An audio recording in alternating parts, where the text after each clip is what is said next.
Hang on. Hello? Hello. Testing. Testing.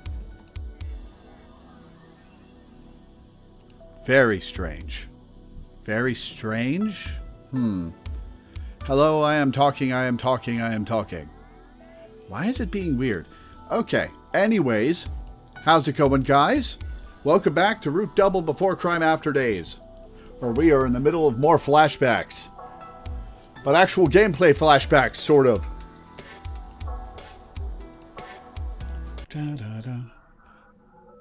You say something if you can hear and see me, by the way, just to make sure.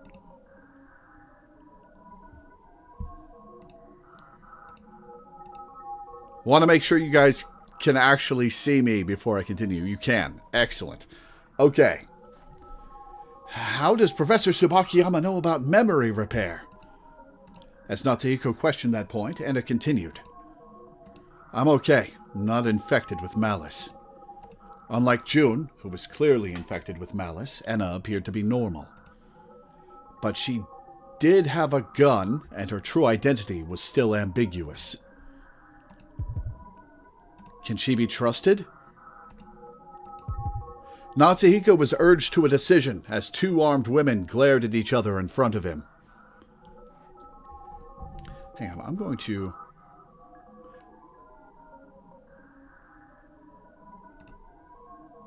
restart a PNG tuber.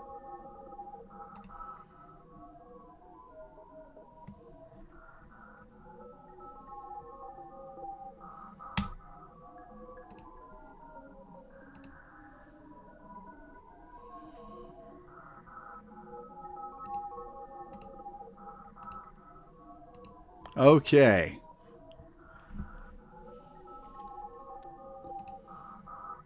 Natsuhiko was urged to a decision as two armed women glared at each other in front of him. And after a moment's hesitation, he made his brave decision. Yuri, let's take care of June first. Yeah. Even if Anna's heart wasn't open, she was more trustworthy than June right now. Yuri probably came to the same conclusion. The two kids held hands and focused on June. The problem is what criteria to use for memory access. June seemed unrelated to the terrorist plot, but just to be sure, they should probably take a look through her memory up until today. They should also look for floral-scented memories and repair any they would find. Uh-huh.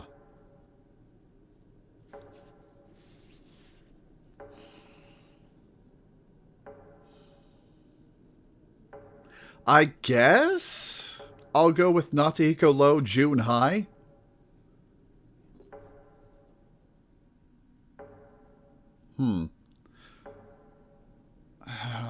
What was the logic that was used for the last couple? I'll go Natsuhiko low, June high.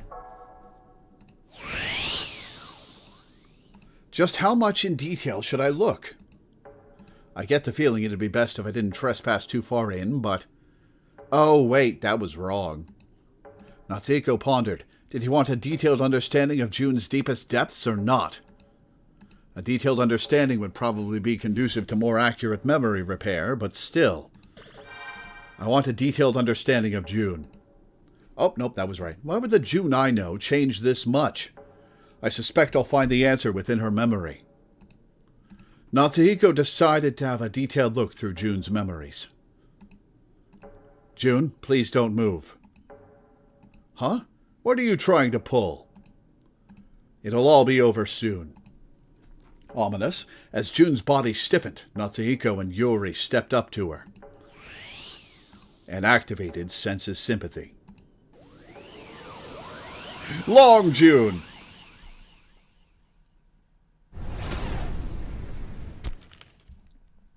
I'm gonna lower that a bit. It was a memory of when June was 11 years old. Screw you, Daddy!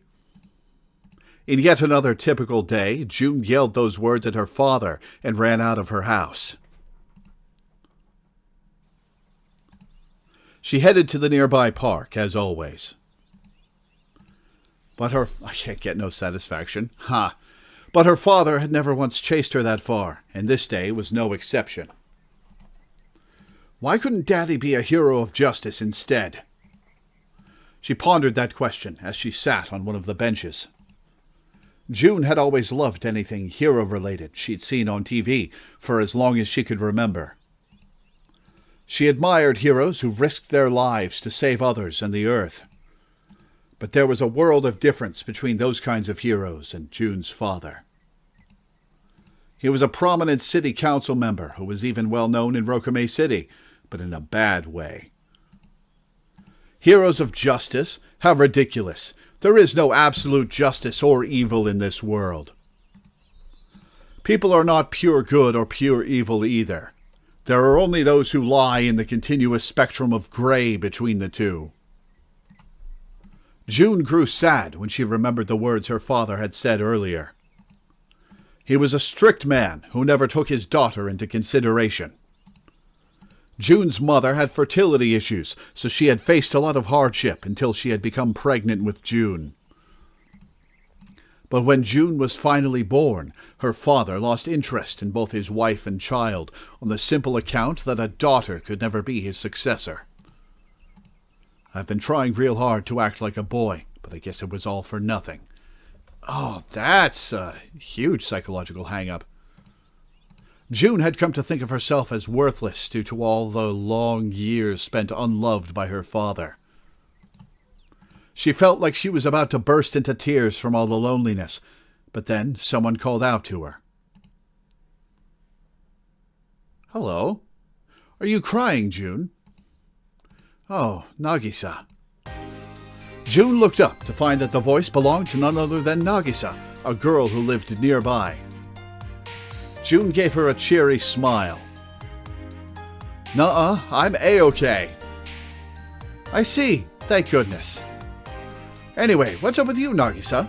You sure it's okay to be going to the park all alone?" "I'm not alone. Sis came with me, but she fell asleep." Nagisa pointed to a young woman. I knew it was going to be Kazumi, sleeping on the lawn. Nagisa's older sister, Kazumi. "Oh, brother. Do you want to play with me?" "Yeah." Nagisa's face brightened at June's suggestion. Though June and Nagisa were 5 years apart in age, they got along great. They'd been best friends ever since they'd met at a neighborhood association meeting. June was a self-assertive tomboy, and she acted like a kind older sister to Nagisa. Nagisa's body was a bit weak, so she apparently couldn't play all that much with other kids her age. That's why June made it her mission to play with her as much as possible whenever they crossed paths. And hanging out with Nagisa was also a way of healing June's heart. Why did Daddy say I shouldn't be playing with such a good girl? June's recent fight with her father had been caused by him saying, "I don't want you playing with that kid in the park anymore." That kid in the park referred to Nagisa, yeah, I gathered. This is Daddy we're talking here, so he's probably just being prejudiced or whatever it's called. June played with Nagisa as she thought that. And it wasn't long before she noticed Kazumi frantically running over to them. "June, I'm so sorry you had to watch over Nagisa for me." "Oh, Kazumi. Nah, it's cool. I was having fun too." "You were sleeping like a log, sis, so I didn't want to wake you up." "I can't believe I dozed off like that. It must be because it's so nice and warm today." June and Nagisa laughed at Kazumi's embarrassed reaction. "Oh my, it looks like it's already past noon now. Why don't we go home and I'll fix you up some lunch?" "Yeah, I'm starving." "Would you like some too as thanks, June? It won't be anything more than spaghetti, but still, I could go for some spaghetti right now." "For real? Yay! Your spaghetti is the best, Kazumi." "Oh, why, thank you. Then shall we get going?" Kazumi took June and Nagisa hand in hand and headed off towards the Tachibana residence. The Tachibana sisters had no parents. They had both died from illness at a young age, so Kazumi worked at a flower shop to support Nagisa. Kazumi was a very kind and beautiful sister who always smelled of flowers. As a result, Nagisa never grew up feeling worthless like June did. June loved the two sisters dearly. Hey, what flavor spaghetti would you girls like? What do you mean, flavor? What do you think sounds good, Nagisa? I want to have that egg kind we ate that one day. Oops, I gotta bring chat back.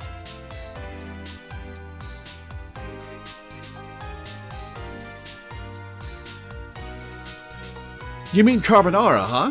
Okay, I'll make it extra tasty just for you. Kazumi smiled at Nagisa. June felt a warm feeling spread through her chest at that sight. The sisters always looked so happy, even though they didn't have parents. Every part of their home was filled with the warmth and smiles a family should have. Man, they looked so happy. June gripped Kazumi's hand tightly as she thought this.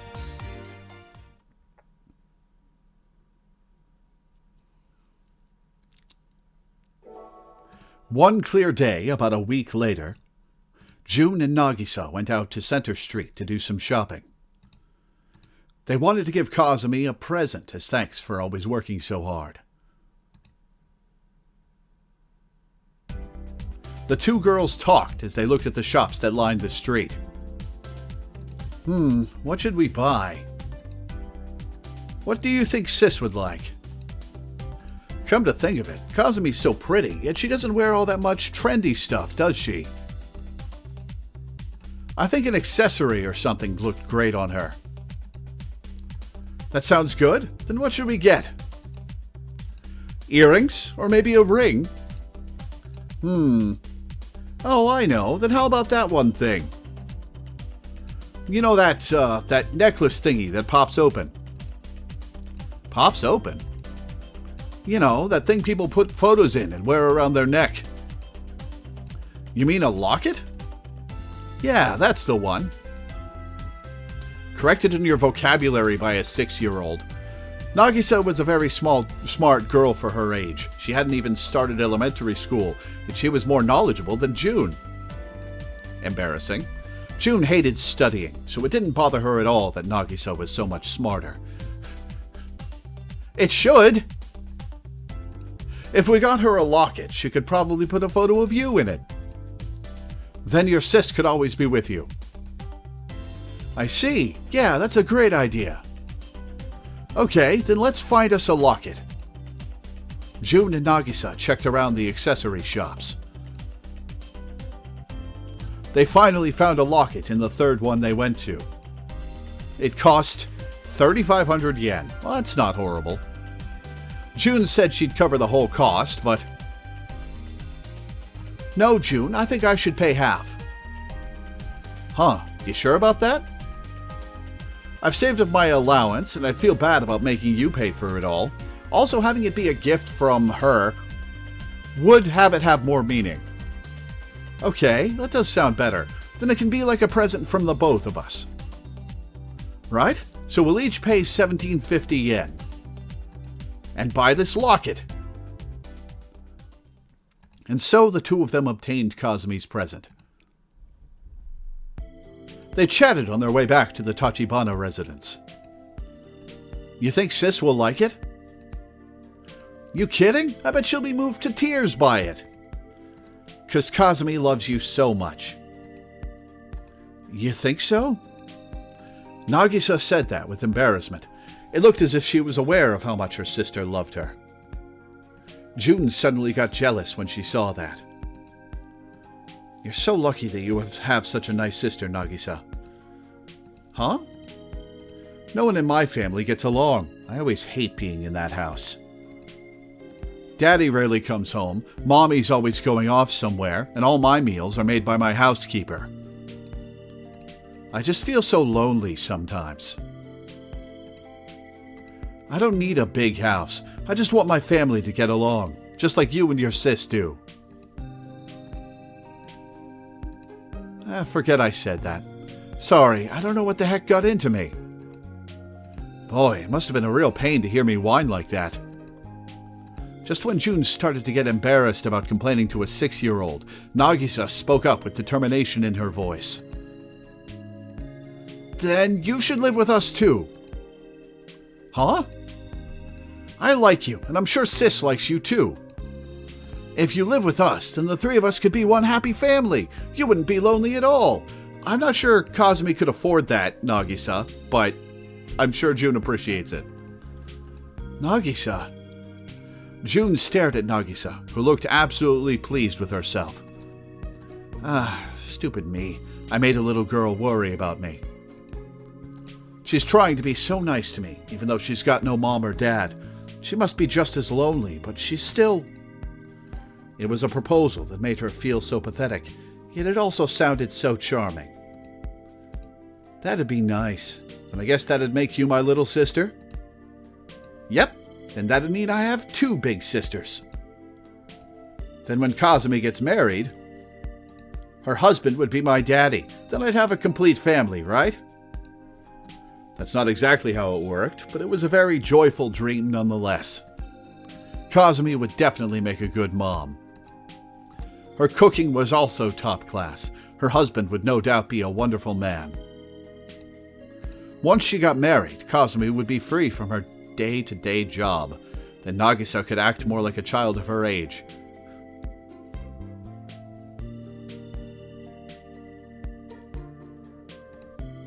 June imagined that ideal family in her head. An outsider like me shouldn't even be there to begin with, but... Though she knew that, she thought it would... Did OBS disconnect again? Am I having internet problems? Alright, I'll finish reading this line. Though she knew that, she thought it wouldn't be so bad to immerse herself in that dream.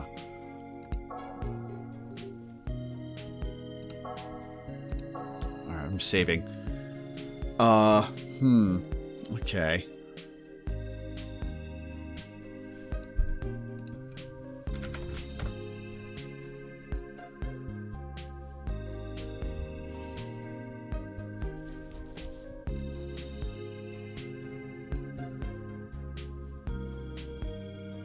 Testing.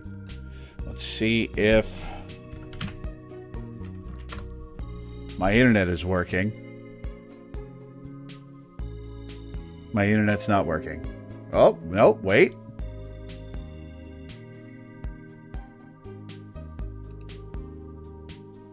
Testing.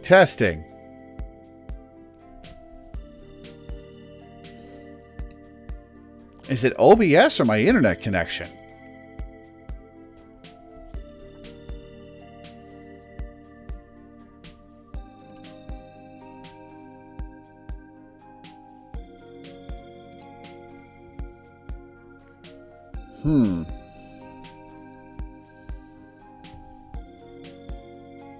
That's weird.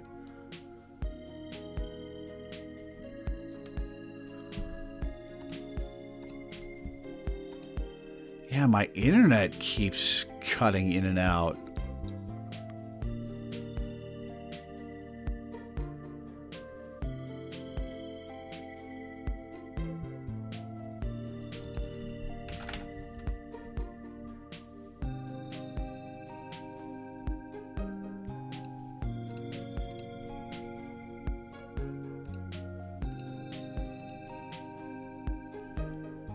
Very weird.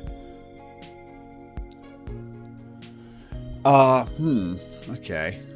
Well, that's problematic. Alright, well, let's keep going and see if it stays stable. Or becomes stable again, I guess. Though she knew that, she thought it wouldn't be so bad to immerse herself in that dream. Then maybe this present will be just the ticket Kazumi needs to snag a hubby. Alright, that's a stretch, kid. Yeah. Alright, then let's head on home and give this to her. The 2 friends then broke off into a run.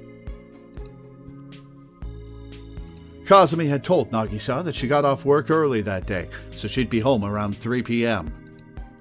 So June and Nagisa waited in the Tachibana residence for Kazumi to get home. Nagisa kept on glancing at the clock, muttering, "Is it time yet?" to herself. But when the bell chimed 3 p.m.,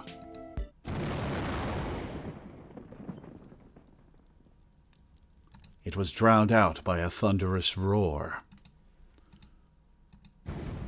A shock ran through the building, and June heard what sounded like something collapsing. A second later, she was struck by an impact, then passed out. Ah, it's this scene.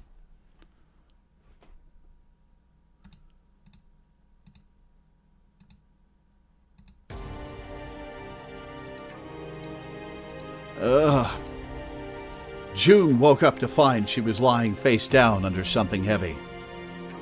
Her back was being crushed under the weight of what appeared to be rough debris. What's going on? June was at a complete loss. She had absolutely no idea what had happened. All she knew was that her body was pinned down by something, and she could see little apart from the floor. Nagisa was supposed to be right next to her, but she was nowhere to be found. Nagisa, where are you? Her calls were answered by another voice somewhere in the room. June, are you okay? Nagisa. June tried to hurry over to Nagisa, but she couldn't make the debris budge at all, no matter how hard she struggled. Huh? Why? Something blew up. I think the ceiling fell down. Blew up? Nagisa, are you okay? I can't move either.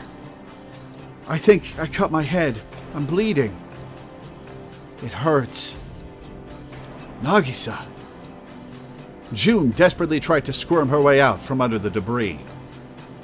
But the debris weighing on her back creaked every time she moved, sounding as though it would collapse at any second. That sounded way too close. If this thing collapses, I'll be... Just then, she heard ambulance sirens in the distance, getting closer and closer.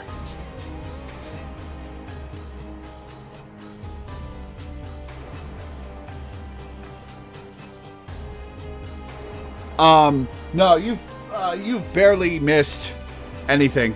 June and Nagisa were going to got Cosme a logit, and then the house exploded.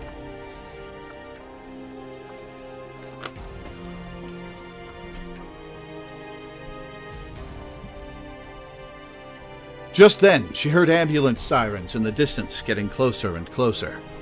An ambulance? Yeah. I'm sure help is on the way right now. We just need to hang in there. Yeah. June and Nagisa held still and waited in the dark room for help to arrive.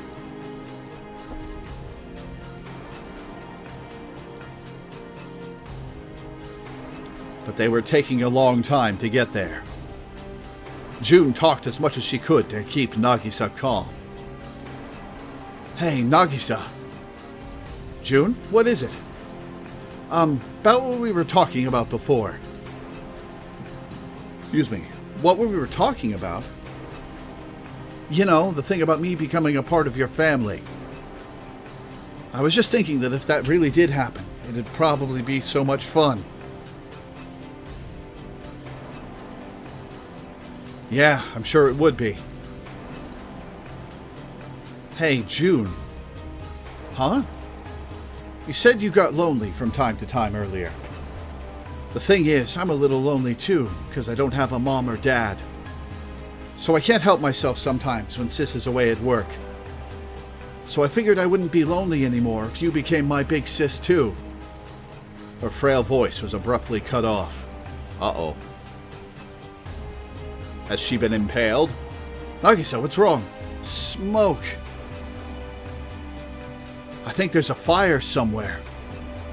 Upon hearing that, June suddenly noticed. Without her realizing it, their surroundings had become enshrouded by the burning stench of smoke. No, that wasn't all. The debris weighing on her back was starting to get hotter and hotter. I wonder if the first edited memory is going to be her being rescued by Watase and edited to have him be an asshole. It burns! The debris crushing June was on fire. That was the source of the heat and stench. Fear instantly ran through her. This is bad. My back's gonna get burned. Yes, actually, so that's where the the scar came from.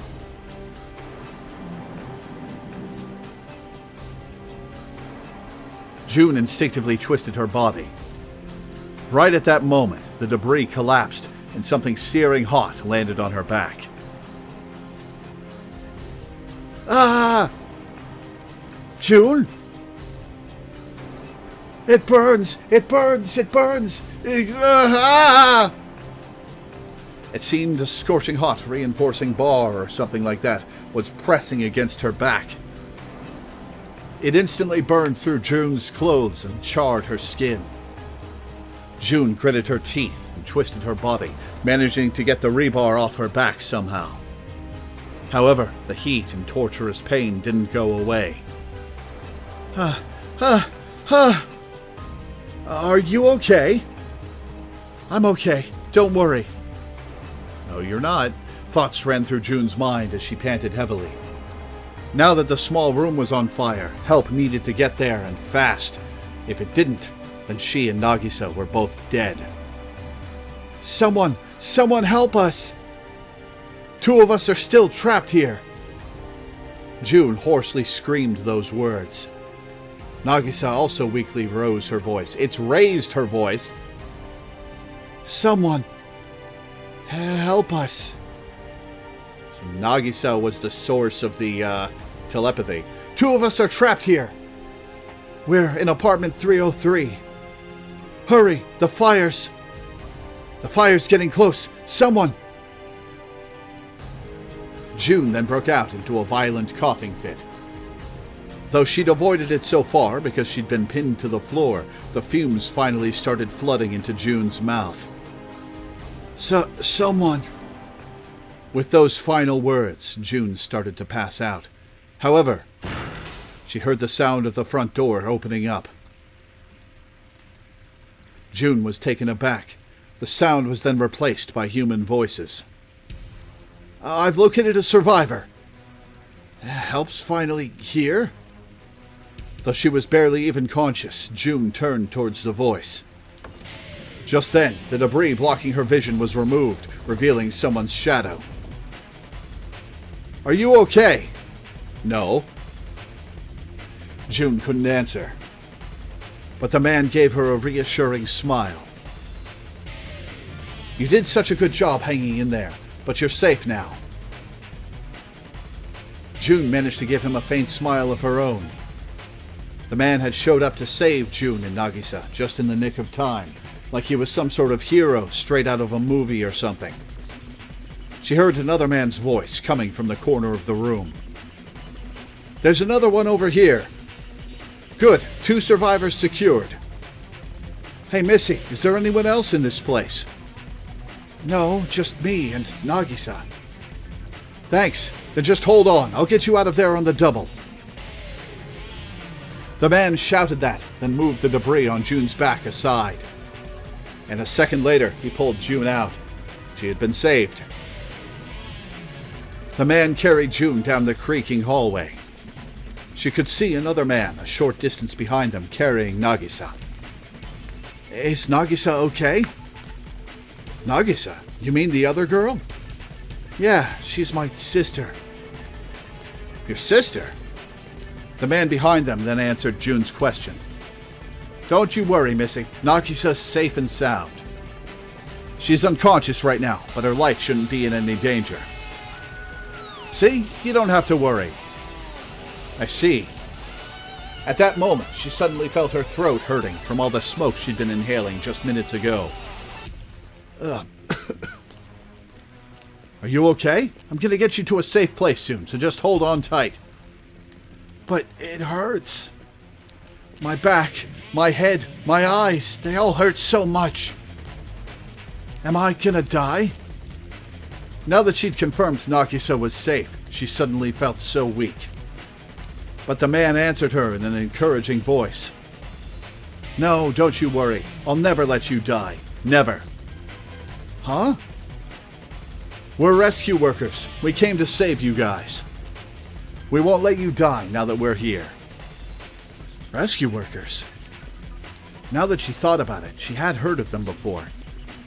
She'd learned somewhere that there were firefighters in the city who specialized at saving people's lives. I see, so that's how they were able to save us like it was nothing. Rescue workers are real amazing. If I had that kind of strength too, I could have helped Nagisa sooner. And with that thought, June once again lost consciousness. Alright, I'm going to refresh chat. Hang on. Okay. After being saved by those rescue workers, June was taken to the hospital where she was treated for her burns. The burn on your back will likely leave a scar. It had been depressing to hear that from her doctor, but there were more important matters on June's mind. I hope Nagisa's okay. That rescue worker said she was okay, but the wounds on her head were apparently more serious than what had been thought.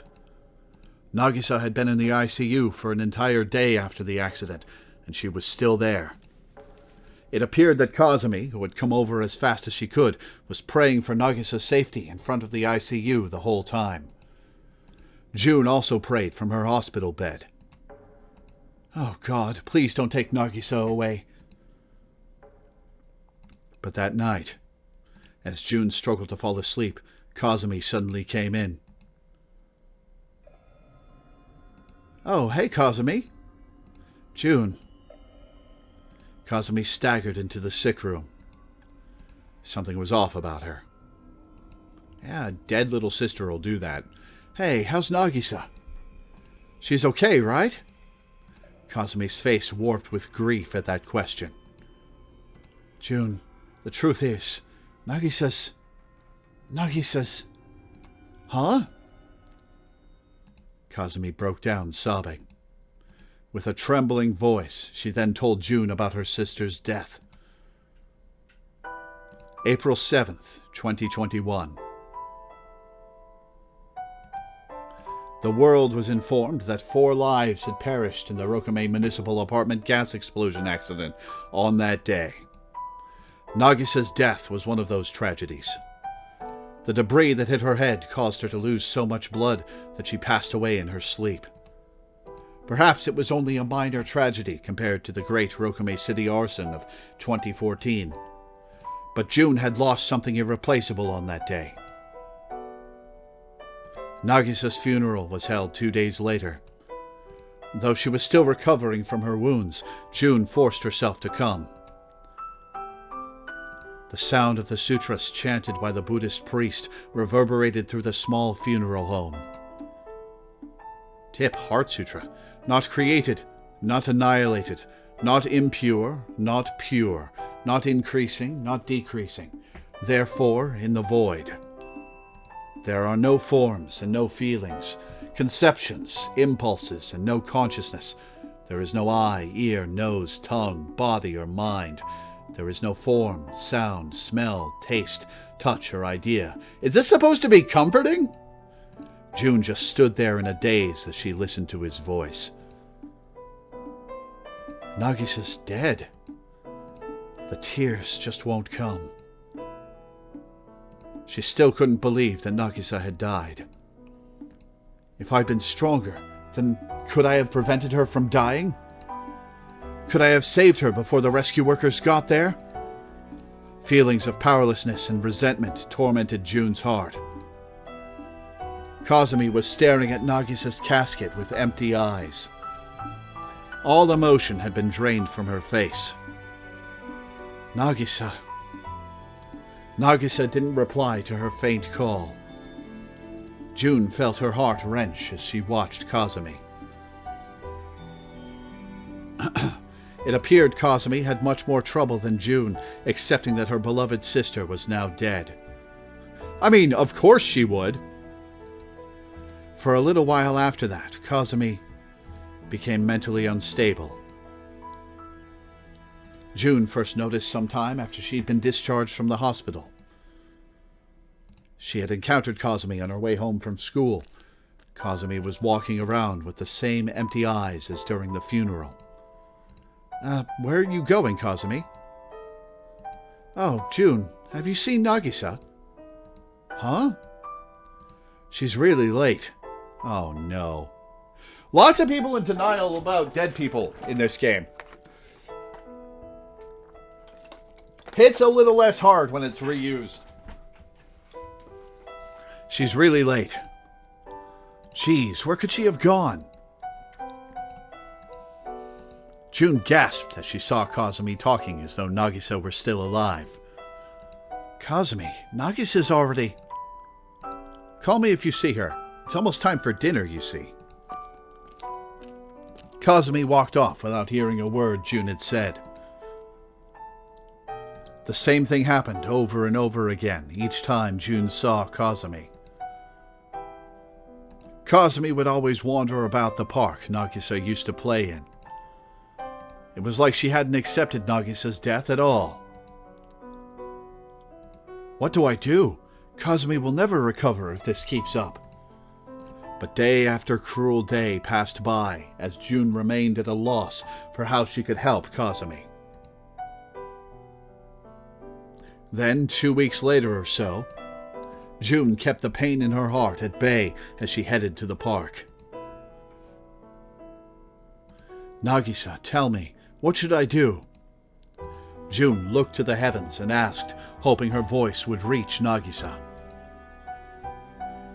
It was at that moment she spotted Kazumi standing at the edge of the park. When she spotted June, she walked over to her on unstable feet. Excuse me. Oh, June, have you seen Nagisa? She's really late. Geez, where could she have gone? Kazumi was saying the exact same things she had the other day. Kazumi. June knew Kazumi's heart was in pieces. Her time had stopped the moment her sister had died. I have to hurry and find her. Kazumi tried to walk off somewhere again with those words. But June called out to her. That's enough! That's enough, Kazumi! Huh? You'll never find her no matter how much you look, 'cause no matter where you look, Nagisa's already gone. Kazumi's face froze over at that moment. What are you talking about? Nagisa's dead. She got hit in the head in that explosion back then. You're lying. She must be somewhere. I'm telling the truth. You were at her funeral too, weren't you? We said goodbye to Nagisa together, remember? Tears poured out of June's eyes in droves when she shouted that. You have to understand that, Kazumi.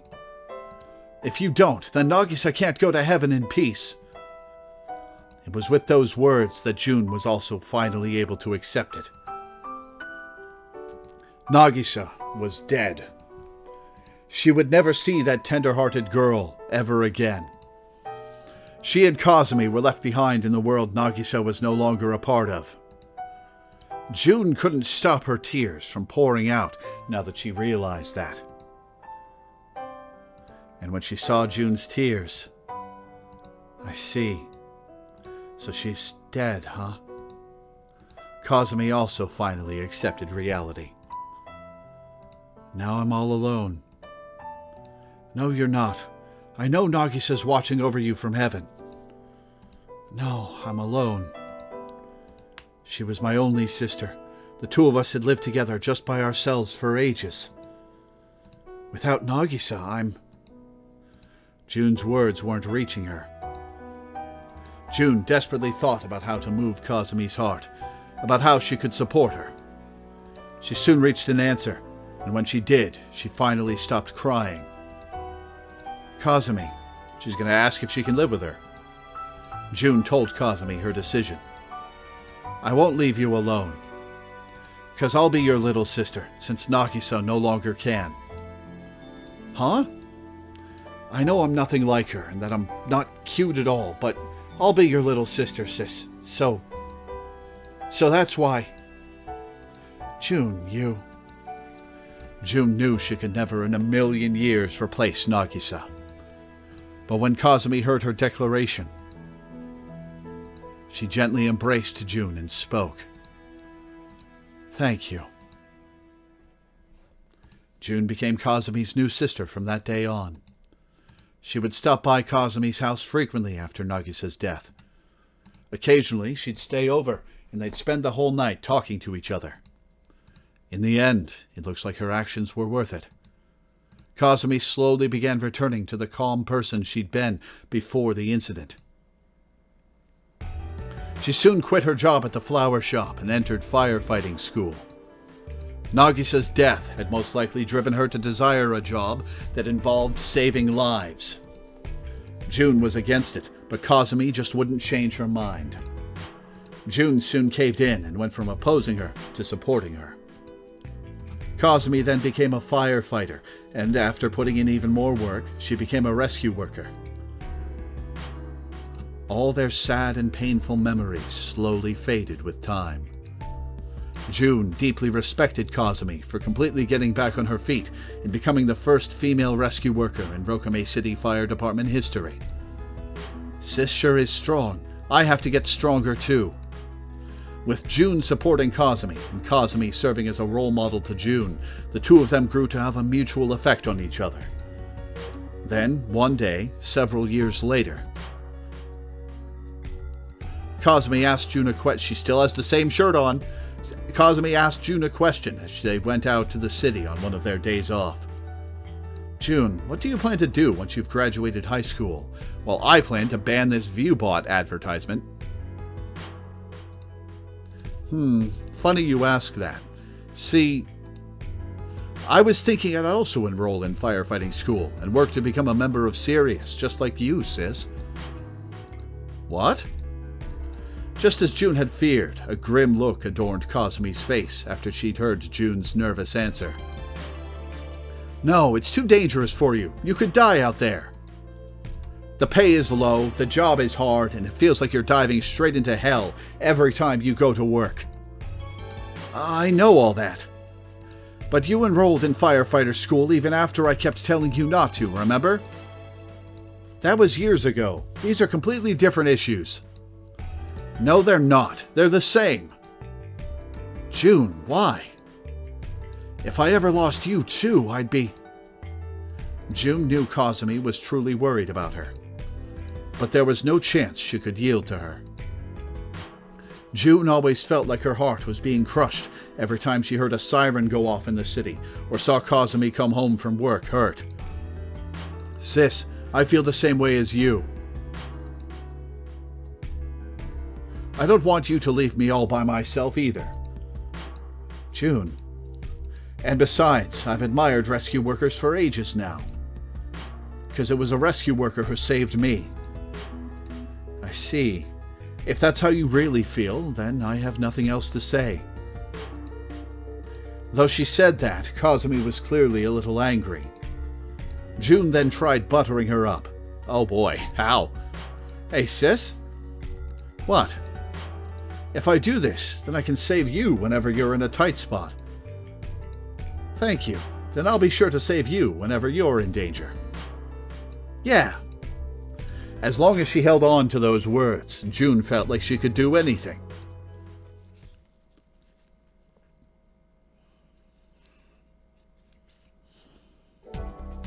Then about a year later, June followed through with her plans, first by enrolling in firefighting school. She graduated at the top of her class, above all the boys who were there. She probably had the talent for it to begin with, but becoming a member of Sirius was far more difficult than becoming a firefighter. As a result, Kazumi, who had overcome many obstacles to become a rescue worker, was like an idol for the female firefighters of the Rokame City Fire Department.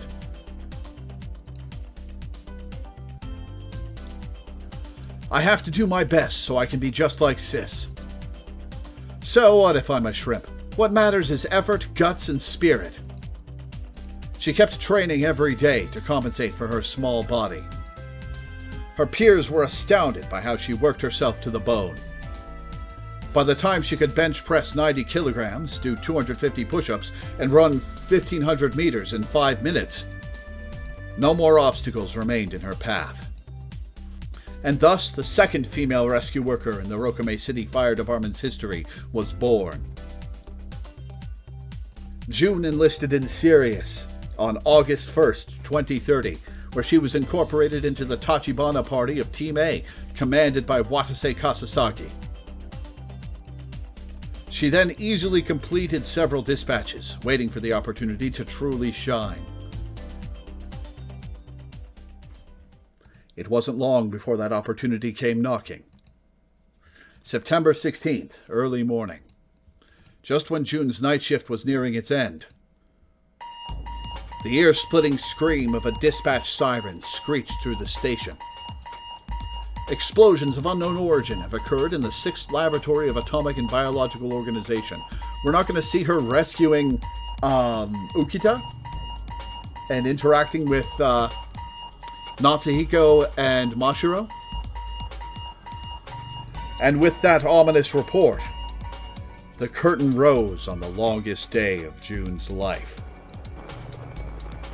June and the others hurried on over to the dispatch site via helicopter after receiving the report.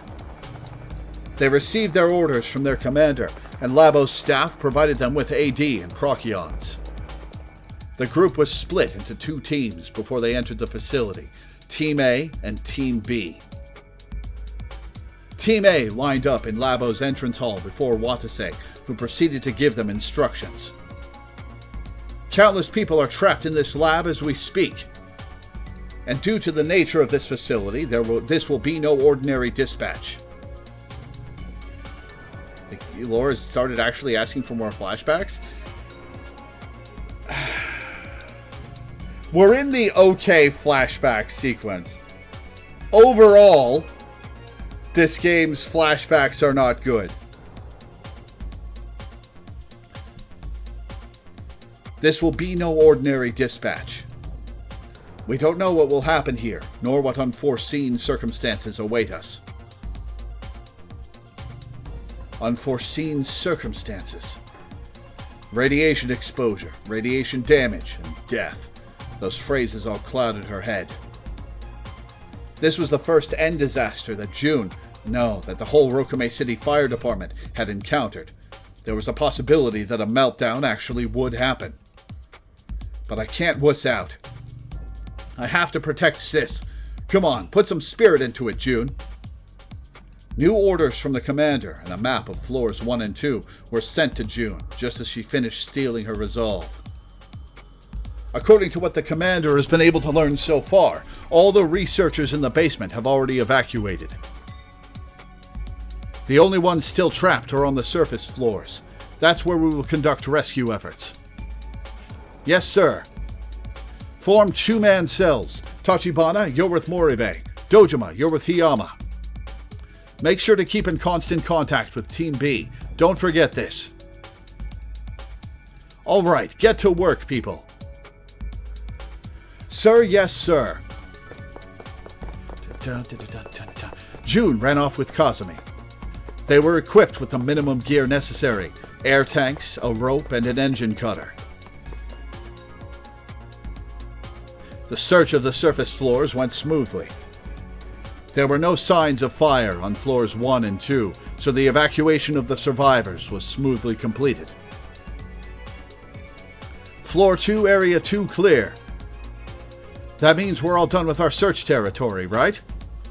Yes, let's head back to the command post. Roger. Excuse me. They'd lost contact with Watase, Dojima, and Hiyama a little while back. So they planned to go back to the command post to check if they were all right. But then Kazumi suddenly came to a halt. What's wrong, Lieutenant? I thought I just heard someone's voice. Kazumi looked down the stairs. It went down to the basement floors. But didn't they say they already finished evacuating the basement? Just as she thought that, Kazumi gasped. Ah! June then heard a voice coming from the basement. Hey, you! Over here! Over here! For a moment, June couldn't help but feel she'd heard that voice somewhere before. They then heard footsteps running off somewhere. What was that? I don't know. It appears to have come from the basement. Huh? What do you mean, huh? You just heard it come from down there. That was odd. There wasn't supposed to be anyone down there, according to the commander. Did some people go down to the basement after the fire broke out? Why? Why would they do that? To get some top-secret data or something? She didn't know why they would go down after the fire, or why they would run away from them. But one thing was absolutely clear. Moribe, there are still people in the basement. Let's go, Lieutenant. Though neither of them had a clue what was going on, they both headed down to the basement.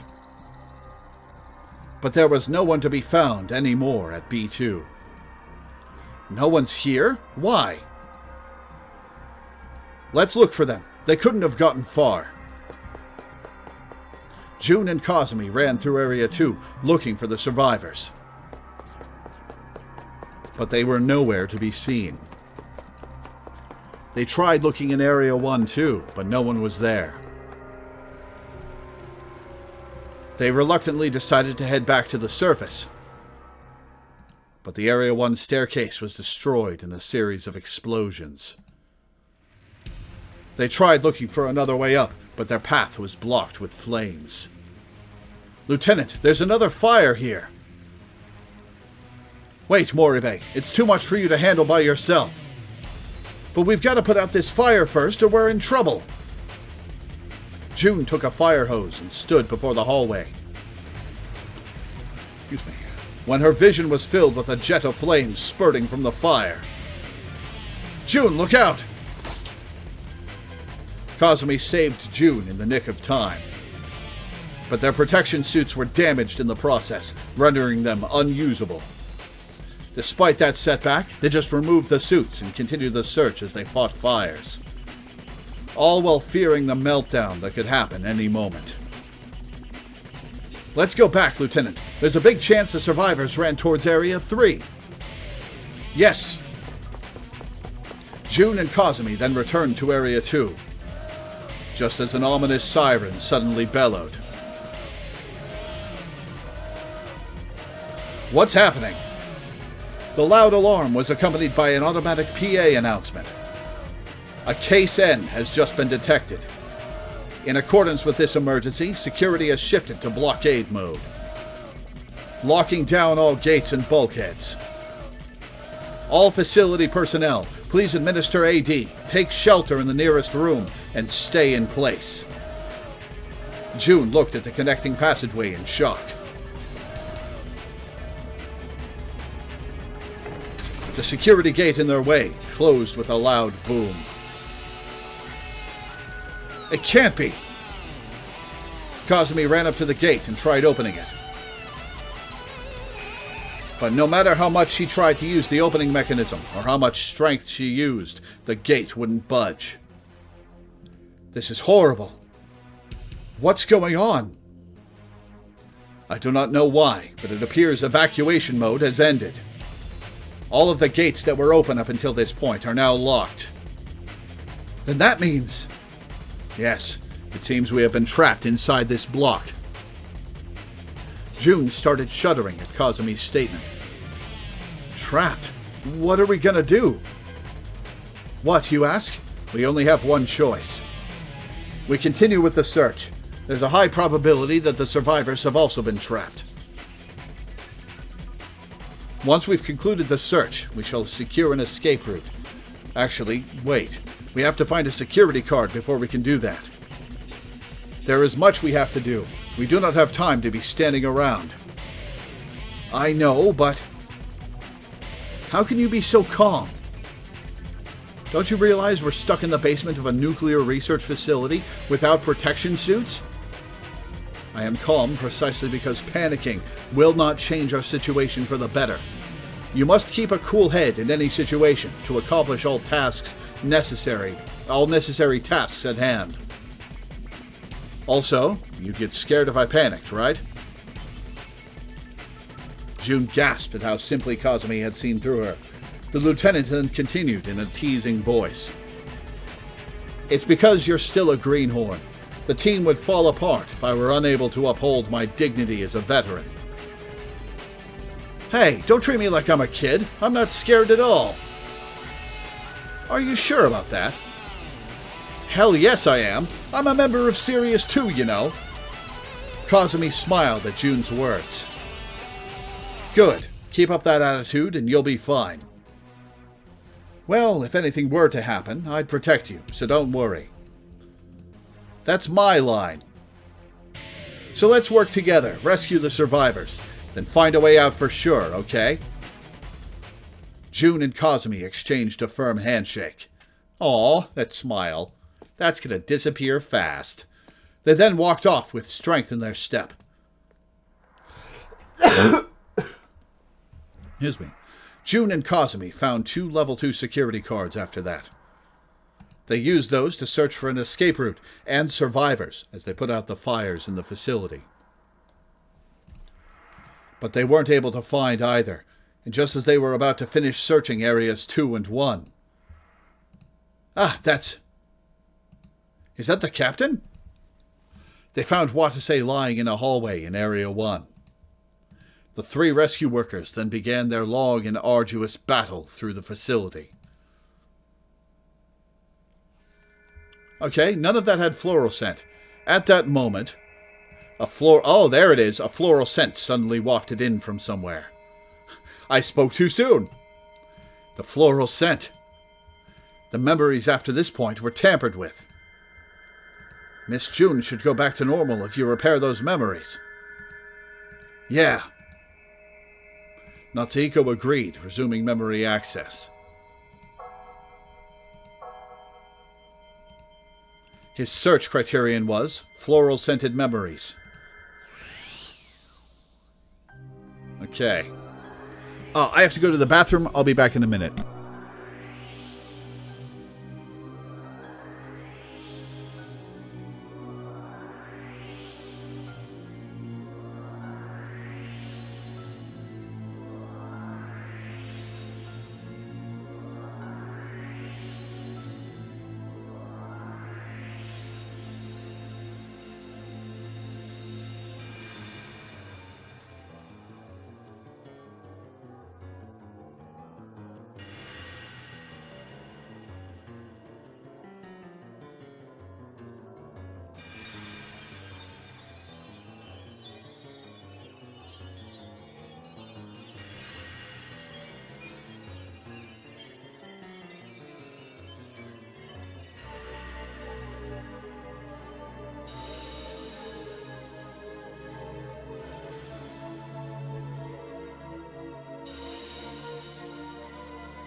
Okay, back.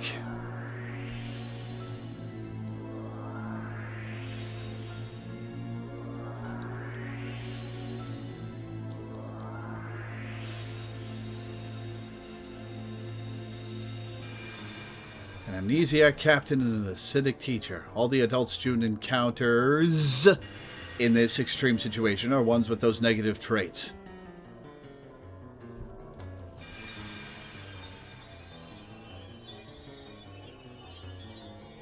Alright, give me a sec.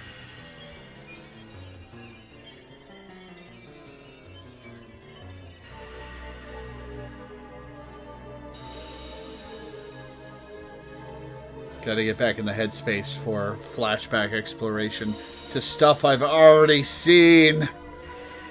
Oh, boy.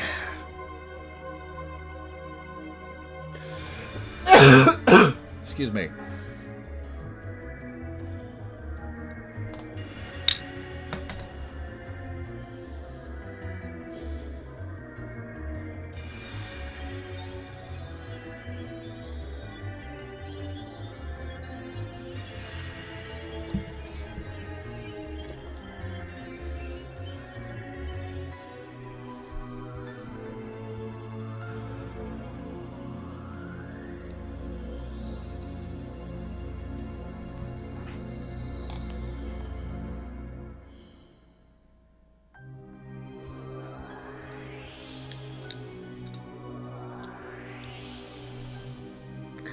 Okay, so let's see. There's Anna coming out of the ceiling.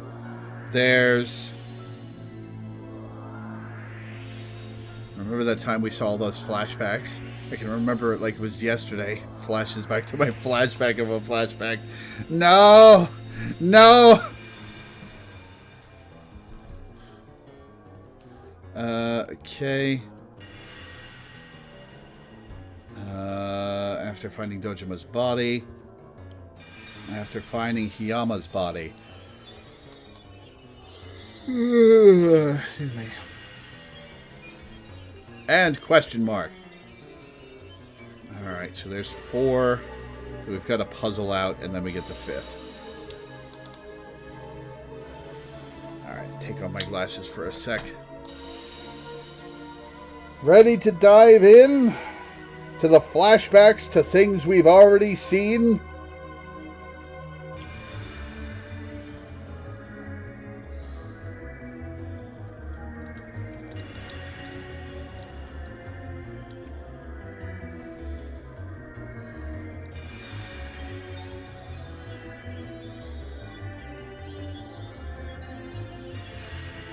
Yeah, you know, we haven't really seen much of June outside of work.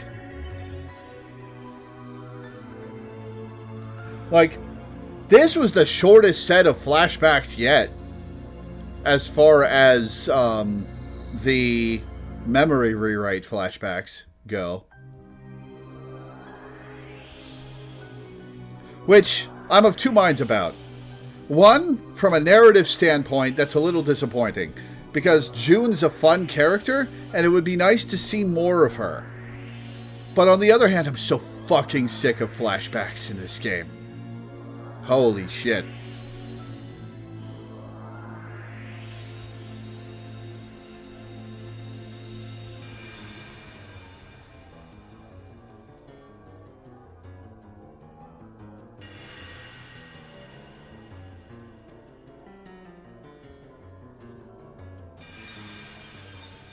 Okay, so let's think about this for a sec. We did Watase, then we did Ukita, now we're doing June. Anna is apparently not infected. That leaves Kazumi as the last target. And then we've got to deal with the escape. How do we get out? And how does it resolve with Watase and Yuri?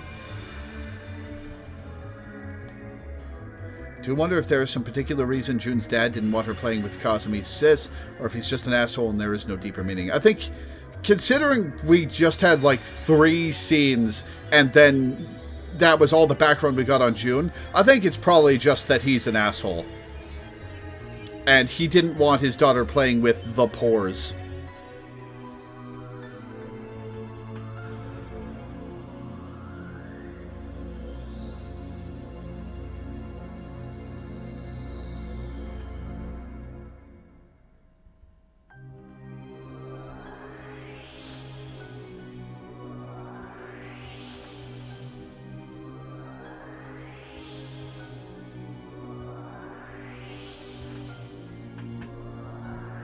Because, like, June's a rich kid.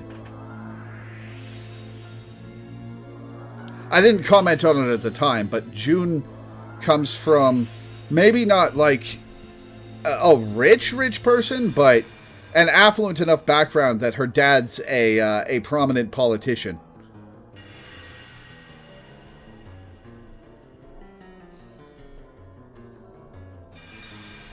Natsuko also might have to remove his own infection, that's true.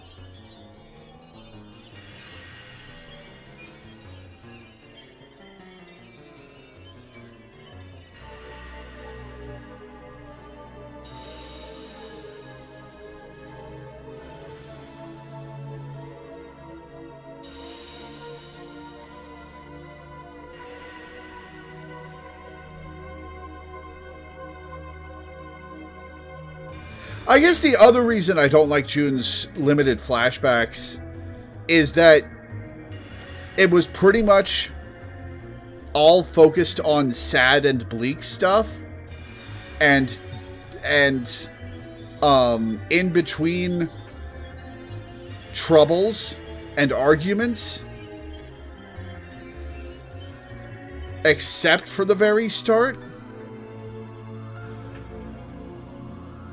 Like, we had a nice period at the start with June and Nagisa, and then we had the explosion, and then we had Nagisa's death, and then we had Kazumi's mental illness, which didn't hit nearly as hard after as it might have after Natsuhiko spending the entirety of the game hallucinating a dead friend who didn't turn out to be dead at all. I'm still so mad that Yuri wasn't a tulpa. Like, Labo Yuri. That would have been so cool if Labo Yuri was a tulpa, caused by Natsuhiko interacting with all the WX particles in the air. That's so sad.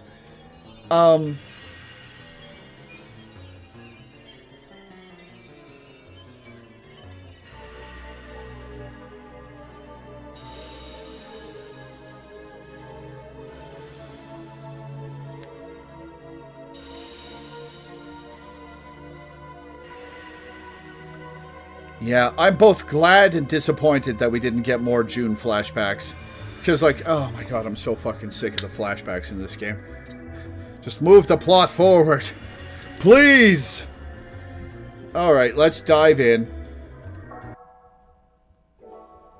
After they reunited with Watase in Area 1, the group rescued Yuri, a civilian who'd been caught up in the accident. But Watase had lost his memories. June hadn't especially liked him, since he was always blunt and cold, but she was worried about him this one time. Be that as it were, they reformed the team and continued the search. They saved a woman stuck in the connecting passageway between areas 2 and 3. But she grew very angry after she was told about the situation and started harping on the group. No way. What do you mean the bulkheads are shut? We can't figure out why it happened either. Then why don't you just destroy the damn thing with some sort of special equipment or something? We've tried everything we can, but not even our engine cutter could make a dent in that thing. We can't destroy the bulkhead with any of the equipment we have on hand. I never thought a rescue squad could be this useless. It's true that we can't destroy it with our equipment, but the workers on the surface should have explosives with them. Okay. June mid, Enna high.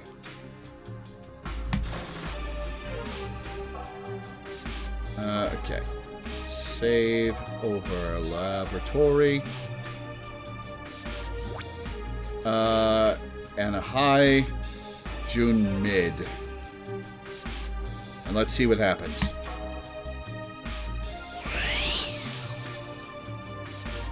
So it's only a matter of time before that bulkhead is destroyed and reinforcements come.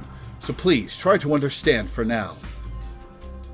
I see, but I guess there's nothing you can do about it. The woman let out an exasperated sigh. Hey, cut the crap, lady. Huh? How about being a little more thankful we saved you? Oh my, whatever do you mean? Isn't saving lives what we pay you people for? It's only a given that you're supposed to save people on the job. Natsuhiko repaired that false memory. Now wait just a minute, lady. Unable to sit back and let her continue berating them, June planned to give the woman a warning, but Kazumi held her back. More importantly, we need to give her some AD. Oh, you're right. She'll be in big trouble without it. AD? What's that? Well, you see, it's... Kazumi explained AD to the woman.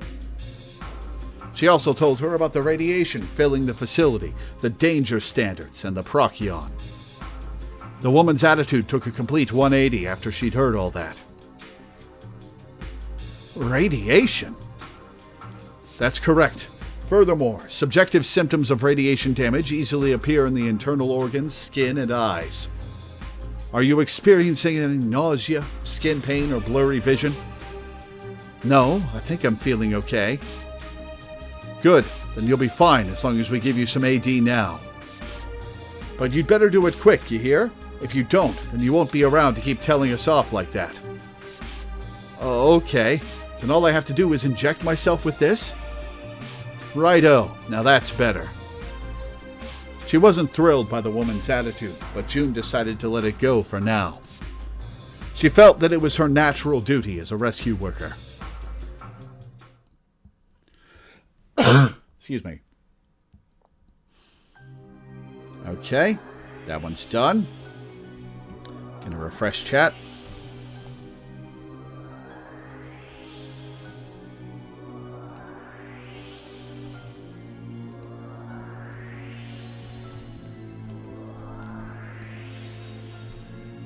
June decides to pull back at the site, but Anna flares up at her again.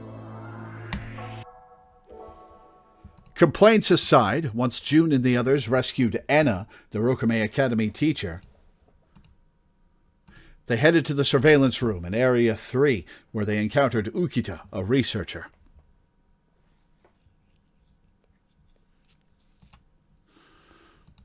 They then learned that Natsuhiko, Mashiro, and Luis, the three high schoolers June had become acquainted with over the past week, were trapped in the facility. As a result, they focused their efforts on rescuing them. With limited AD, rising radiation levels, and no escape route in sight, the situation was extremely harsh. It altered her to make her feelings of being a rescue worker less strong, because changing her memory that she didn't complain at Anna of feels pretty minor. I did repair that correctly, right? It said I couldn't edit it anymore, so I believe I repaired it correctly. You only get the bad end if you skip repairing stuff, right? With limited AD, rising radiation levels, and no escape route in sight, the situation was extremely harsh. Teamwork was more essential than anything else at this point. I did get it correct. Okay.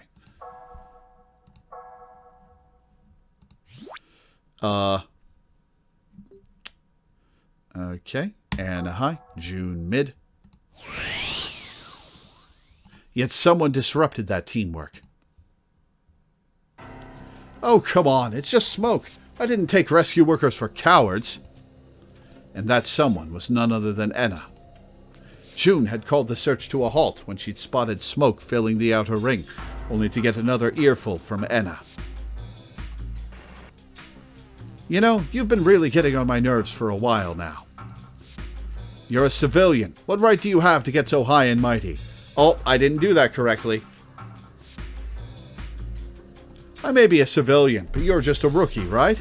That's not much better. Ah, I did it wrong. Okay, I was supposed to set June lower. Not much better? Don't give me that bullshit. Do you know how hard I had to work just to join Sirius? A woman like you would never understand just how damn difficult it is to pass the rescue worker exam. Of course I wouldn't. Or rather, I don't want to. After all, I could never understand the feelings of a woman trying to do a man's job. Yep, I did it wrong. Huh? If you were a man, then at least I wouldn't be bumping heads with you so much, you know. But you're telling me I have to entrust my life to a woman, and a rookie rescue worker at that, in this kind of situation? Things sure aren't looking up. Why is a woman like you even trying to be a rescue worker? June heard her heart pound violently at those words. Ever since Nagisa's death, June had dedicated herself solely to being a rescue worker, not once looking back on her decision. And she had finally achieved that dream after impressing her peers with all the hard training and work she had endured. June's brain virus is making her memories more sexist, yeah. Now that she mentions it, maybe it wasn't exactly what you'd call a healthy way of living, but still. Unpleasant emotions welled up in her chest. But right as she was about to say all of what was on her mind, What happened? Moribe, what's all this commotion about? Watase, Kazumi, and Yori came running over. Thanks to that, she avoided getting into a rather decisive quarrel with Enna. But a silent resentment for Enna began to wrap its way around June's mind. Did it wrong, Natsuko thought to himself as he finished viewing that memory. It feels like June's confidence took a bit of a blow there. I have to adjust her feelings to put things back to the way they were. Oh, just giving me the answer, huh?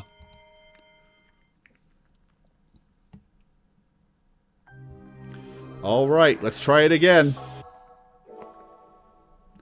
Blades aside. Rescued Enna.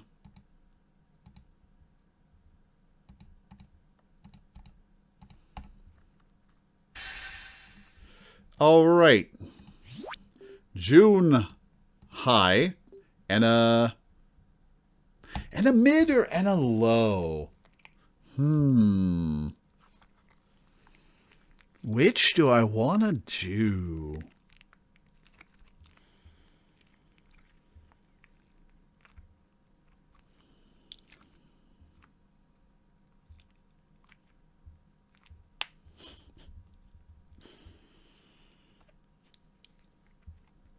Which do I want to do?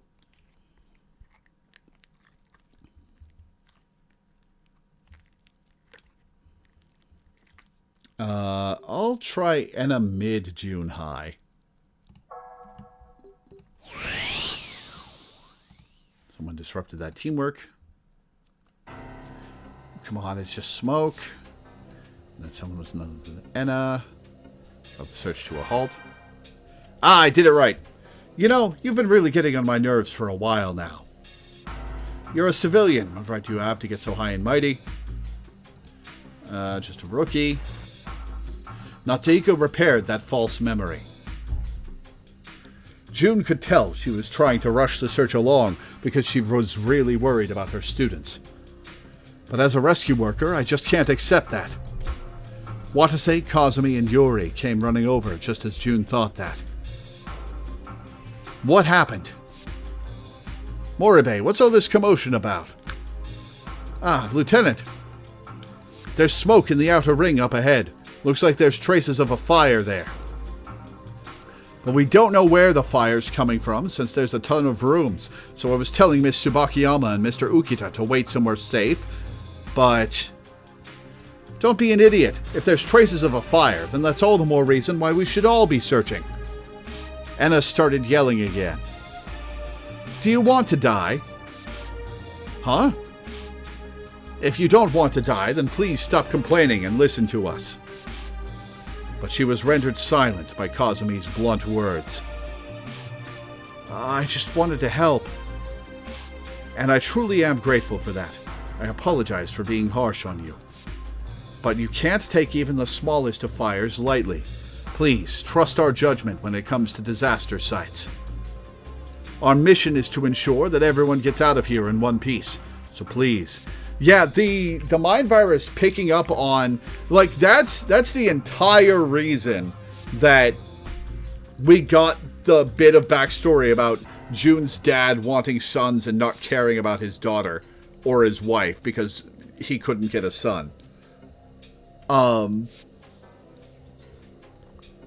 Was to set this up where En looked into her memories and made Enna super sexist.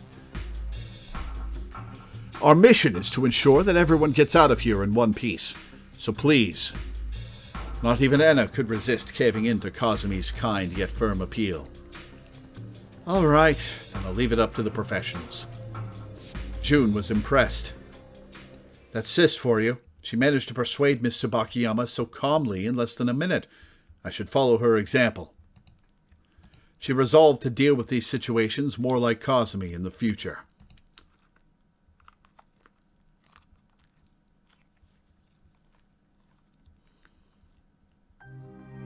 Alright, that's 2.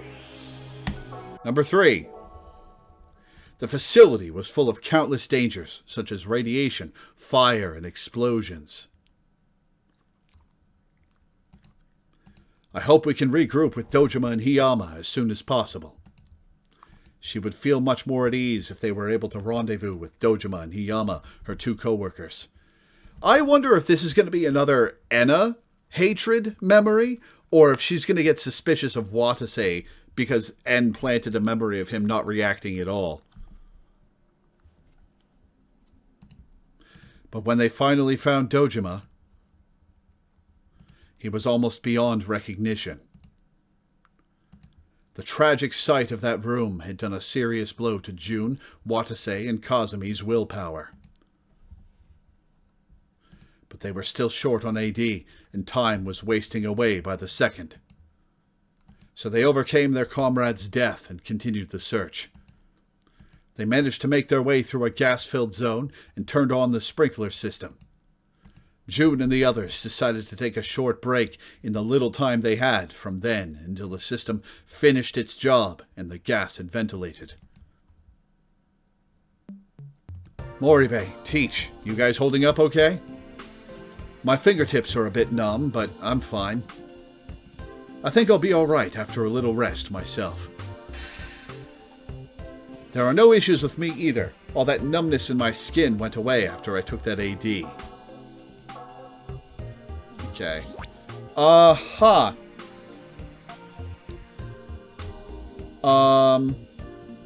gonna raise... I'm gonna... Because I have to guess.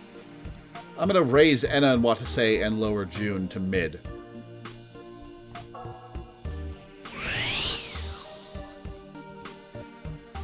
But we can't relax. Watase glanced at his Procyon and said that. Here's the thing. Here's what I just realized is part of why I don't like the senses sympathy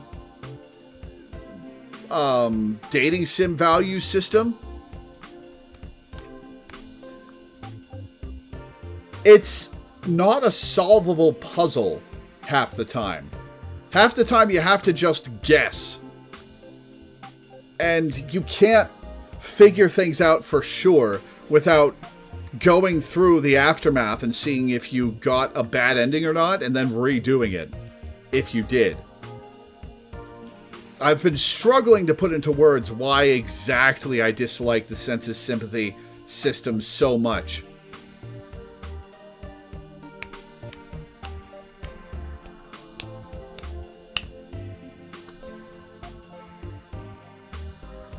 And I think that's it. It's got... I would rather it just have dialogue options to choose branch paths. Or dialogue options that accumulate points, as the senses sympathy system does, to determine what endings you get.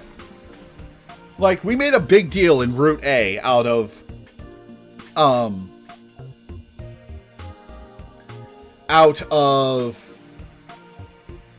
keeping track of what points I'd accumulated with my process, getting good and bad endings. Because that was an actual system that you could manipulate. But I think it would be better if you were given dialogue options that gave you those points, rather than just vague senses of making characters like or dislike or value or disregard or whatever each other. And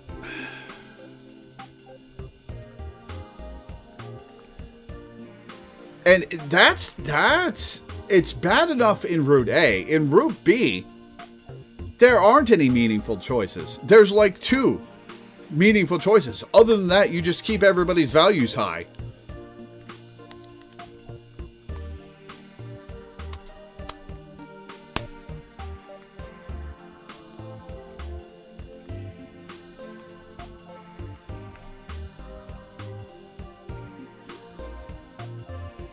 Yeah, I don't like the senses sympathy system at all. It's an interesting experiment, but it's not one that worked.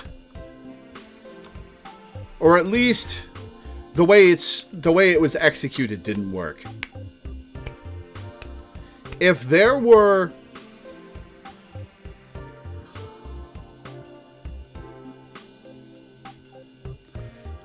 more situations where you could get more information before you have to make a choice, I think it would have been better. But all in all, I don't like it. I don't like the sense of sympathy system. Watase glanced at his Procyon and said that. Look, it's 3090 MSV right now. Seems like it won't be long until it passes the first danger standard of 4000 MSV. I hope Mr. Tenkawa and the others have some AD, but... That's true. I'm more worried about those kids than myself right now.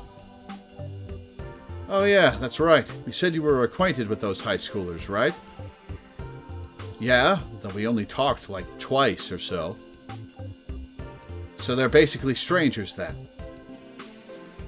But that doesn't mean I'm not worried about them. I see. It's probably because you're not that much older than they are. You're nice, Moribe.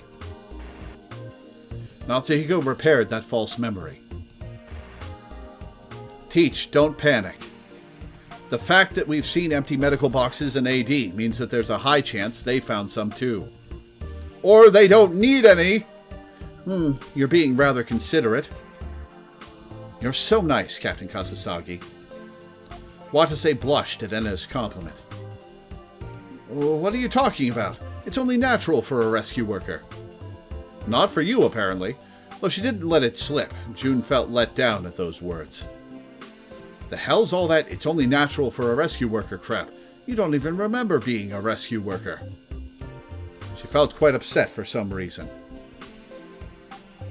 June stared at the woman in front of her. She was a bit roughed up, but ignoring that, she was quite a beautiful woman.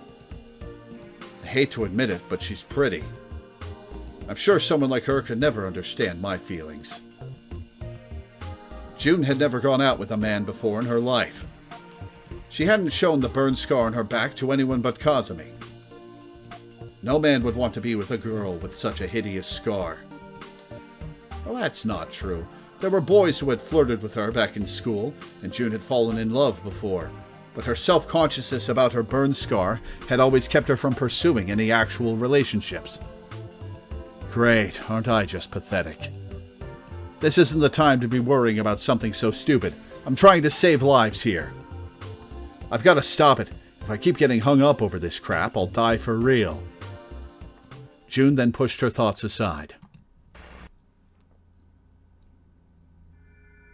Natsuhiko thought to himself as he finished viewing that memory. Oh, there were 2 stages to that I didn't do correctly. June had that kind of complex? No, this is just an altered memory. I have to adjust her feelings to give her more confidence in herself. I think I'd better adjust her feelings for Professor Subakiyama and Watase, too. Alright, we got past the first broken part of that memory with high Watase. So I need to do confident June and lower value on Enna.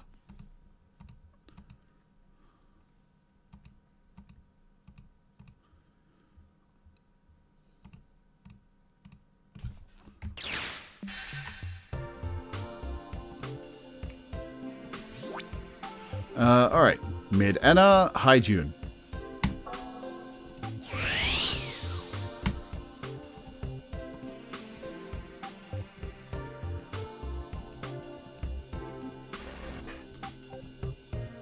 Teach, don't panic. The fact that we've seen... Okay, so we don't have to repair that first memory again. Interesting.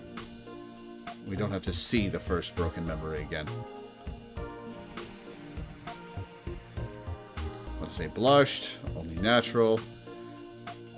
Though she didn't let it slip, June felt let down at those words. The hell's all that? She felt quite upset. There's the woman in front of her. She was a bit roughed up. She was quite a beautiful woman. She's pretty. Could never understand my feelings. Never Never gone out with a man. No burn scar.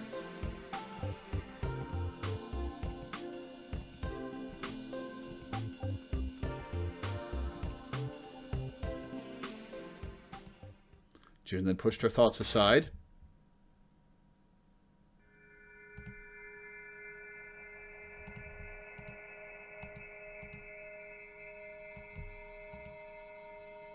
Okay, so that wasn't right. Maybe Anna low? I'll try Anna low. I think I need Wa to say hi to break past the first altered memory.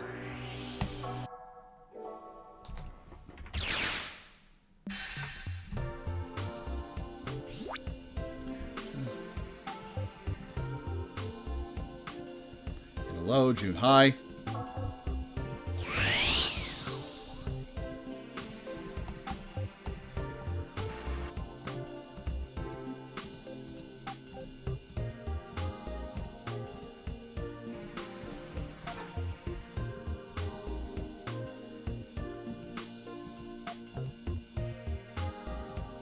Maybe I need Wa to say mid?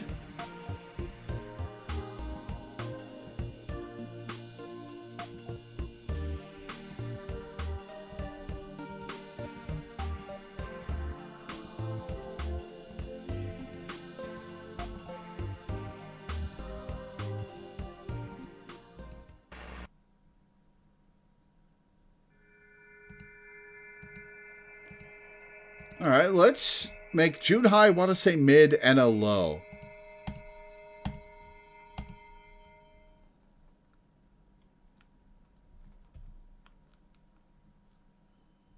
Okay, wait, hang on. There's no way it can be Enna high, right? Okay, let's think. Is there any way it could be Enna high?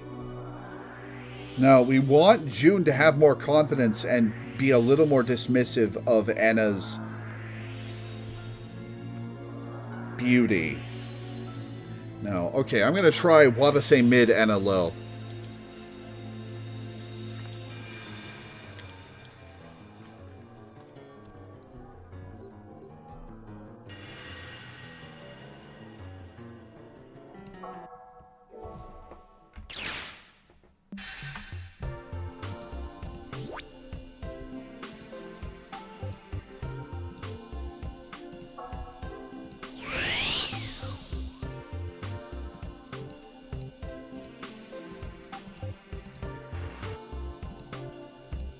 Okay, Wada say mid still works.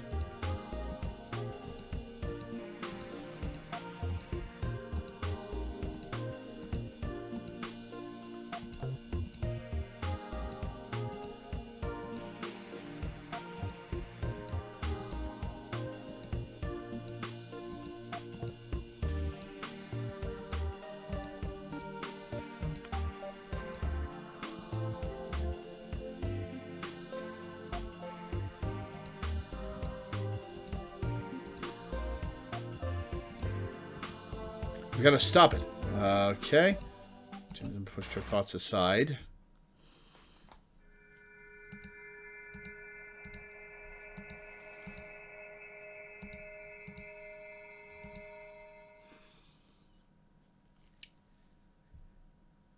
Okay.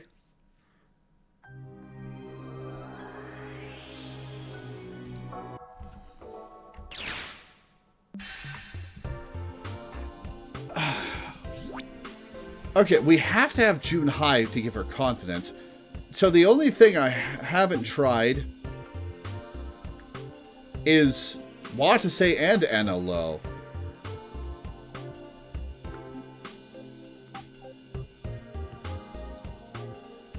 Well, this will probably break the first part of the memory if Wata say is low.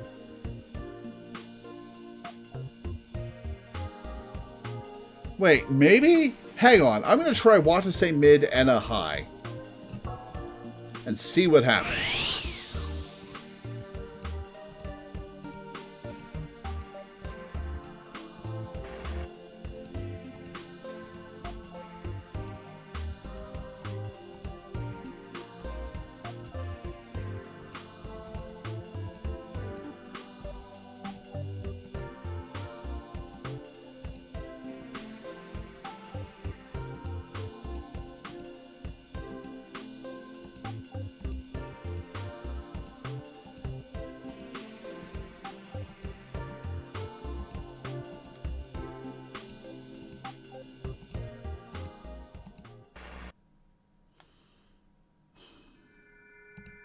Okay, so that's not it.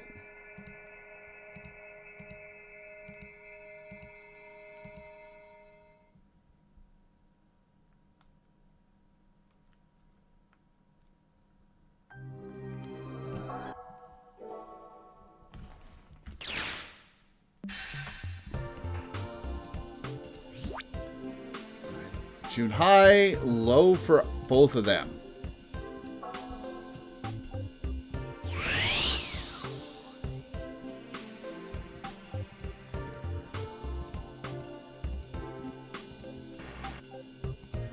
Okay, so Watase Low still gets this.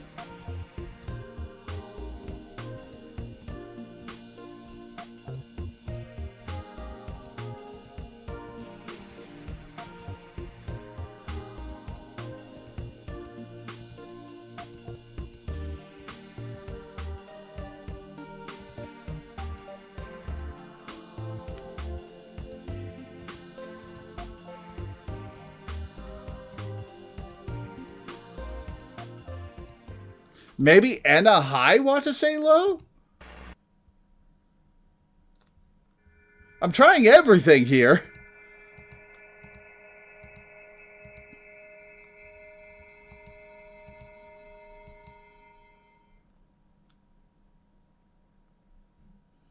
Did I try all three high? I don't think I did.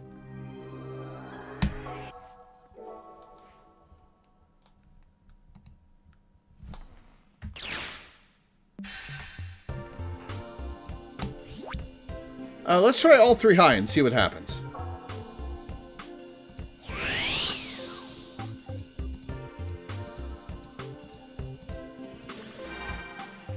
Nope. All three high.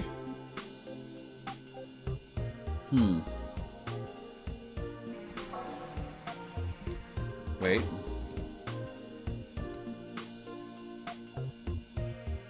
But this is saying the good thing.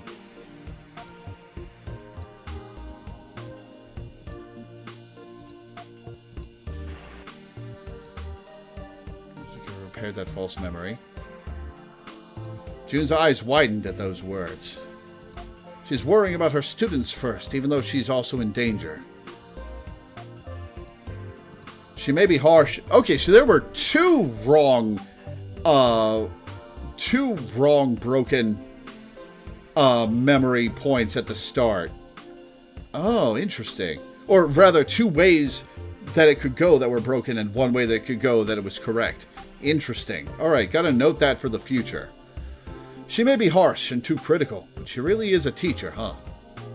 June felt like she could understand Enna's heartfelt concern for Natsuhiko and her other students. But we've been fighting with each other so much, so it's kind of awkward to admit that. June struggled with her conflicting emotions, but Watase spoke up first. Teach, don't panic.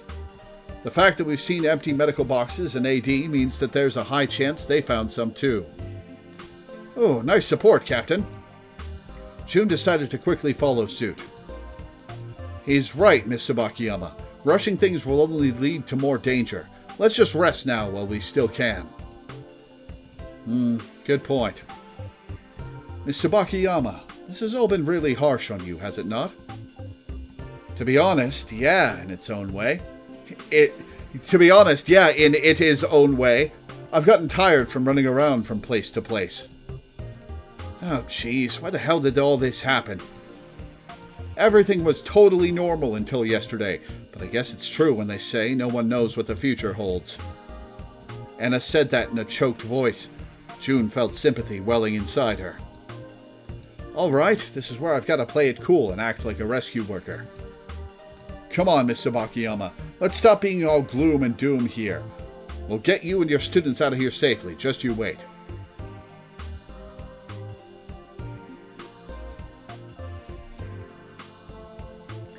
The interesting thing about that one is that you needed a combined total of 24, so you could have had someone at 6, but the other two at 9.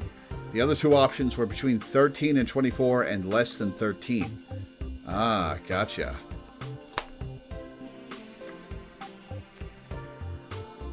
Interesting. Okay.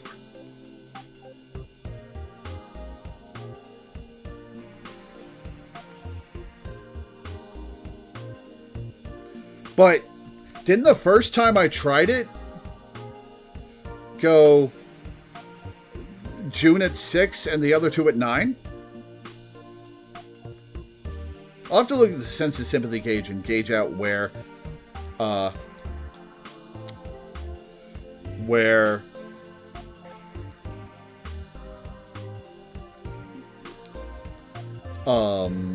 numbers are. Come on, Mr. Bakayama. Let's stop being all gloom and doom here. We'll get you and your students out of here safely. Just you wait. I'm sorry. It looks like I let everything get to me for a second there. I guess when I started thinking about the possibility that we could die in a place like this...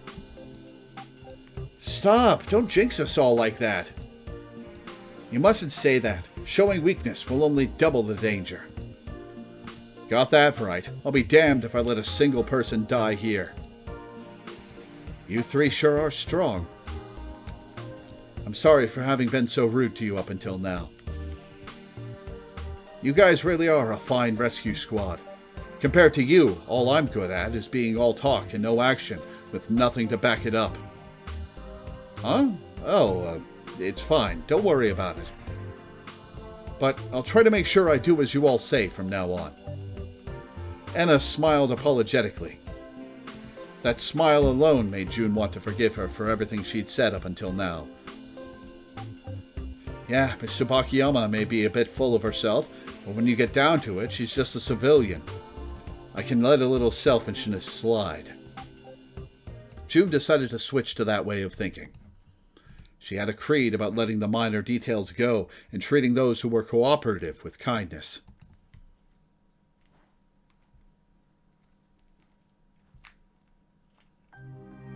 All right, 3 down. Number 4, Hiyama's body. After finishing their break in the engine room, June and the others hid their exhaustion and pressed on. They continued to search the facility for the survivors that were almost certainly there. But then, as if to crush those hopes, they discovered yet another victim. It was the final member of Team A, Hiyama. It's too late. He's already dead. No. Hiyama, not you too! Kazumi spoke bitterly to the utterly speechless Watase. Dying in the line of duty is an unavoidable risk in this line of work. But Tachibana... Please don't say anything, Captain. We can save our grief for after we've rescued the survivors and gotten outside. Kazumi's noble words just served to pierce through June's heart. You have to do the same, Moribe. But today was the first time I've ever lost a coworker on the job. And now it's happened again.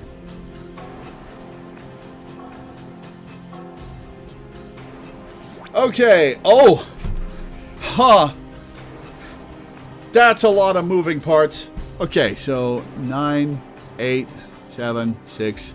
Halfway is 5. Okay.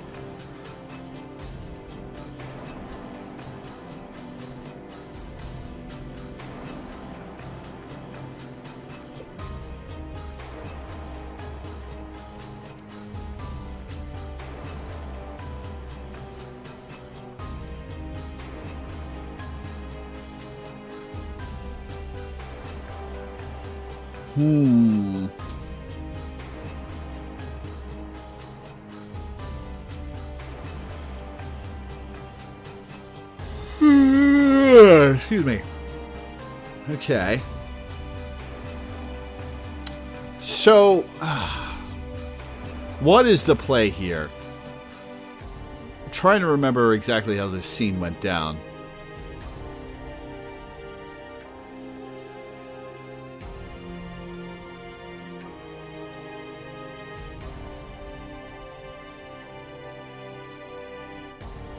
Let's keep everyone high and see what happens. Excuse me. And now it's happened again. I know, but you have to hold your head high. You discarded your womanhood when you joined Sirius. Remember that. But, sis... June said that in a frail voice, like that of a normal girl. I did it wrong. Why is everyone around me dying? Oh, no, I did it right. Hang in there, June. Huh? Captain, what are you doing? Don't worry about that. Just listen to me. I know it must be hard for you to have lost 2 squad mates. I don't even have memories, and it's hard on me, too. I know you're scared. No matter what, you're still a girl. God, seeing N turn everybody sexist because of June's hang-ups is so weird. Natsuko repaired that false memory. Could it be that both Sis and the captain are also... The radiation levels throughout the whole facility were already past 3,000 MSV. If it kept on rising, then no amount of AD they took could guarantee their lives anymore. In the first place, they didn't even have enough AD at the moment. Everyone here could die. I'm gonna be broken down to my genes too, all battered and dead in this dark basement. Just as June thought that. Tachibana, Moribe, can I have a minute? Watase suddenly spoke up. Huh? We're changing leaders. I'll lead the group from this point onwards. Captain? I'll be the leader for now, until you've both calmed down. Let me shoulder all the weight you've been carrying so far. Didn't you hear me? Then let me make it in order, as Sirius as captain. As of this point onwards, Lieutenant Kazumi Tachibana and Ensign Jun Moribe will hereby defer to Captain Watase Kasasagi's command. Jun and Kazumi's bodies shook at those words. It was like Watase was back to being the man he was before he lost his memories. Now let me hear you say it. Jun and Kazumi instinctively clicked their heels and replied in response to that command. Sir, Lieutenant Kazumi Tachibana, deferring to Captain Watase Kasasagi's command, sir. Ensign Jun Moribe, deferring to Captain's command, sir. Good. Watase gave a broad grin. That is the happiest we've ever seen Watase. Then continued. And there you have it. Well, that was mainly for formality's sake. I'm still counting on you both to basically keep things running the way they've been so far. Yes, please. Good. Then now that we've finally got our hands on a level 6 card, let's use it to press onwards. Hiyama left that card for us. We can't let it go to waste. Hiyama left that card for us. Those words reignited June's spirit. She managed to recover just as she was about to fall off the brink of despair. You're right. We can't keep staying down in the dumps forever. The fires are out, and we've got a card, so now we can go all the way to Area 6. We have nothing to fear. Yeah, that's the spirit. Watase grinned and patted June on the shoulder. She could feel the strength and warmth of his hand through that gesture. That's right, we're still alive. Which means we've got to do everything in our power to survive. June looked at Hiyama's body. His legs had been broken, he'd caught on fire, and he most likely had spent his last moments in utter despair.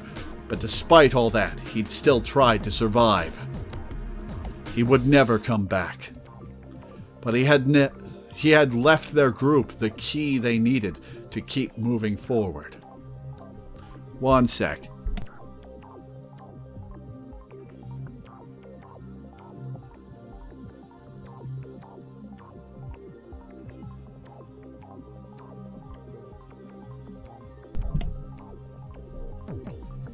In that key lay what was most certainly the will of someone who had lived to their fullest.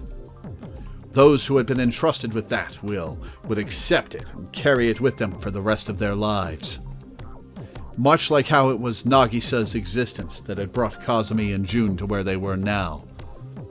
Thanks, Captain. And thank you too, Hiyama. I'm still alive, and will do everything I can to survive until the bitter end. Thus, she would use her life to accomplish what had to be done. Saving human lives. That's right. That's the whole reason I came here, after all. June clenched her hands into tight fists when she thought that. And she's going to be heartbroken when she learns the truth about Watase. And that was the state of June's altered memories. Will this be enough to bring June back to normal?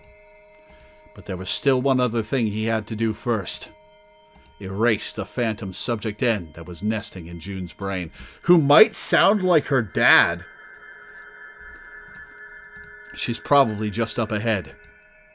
Around that memory of finding Subject N's body by the cargo lift.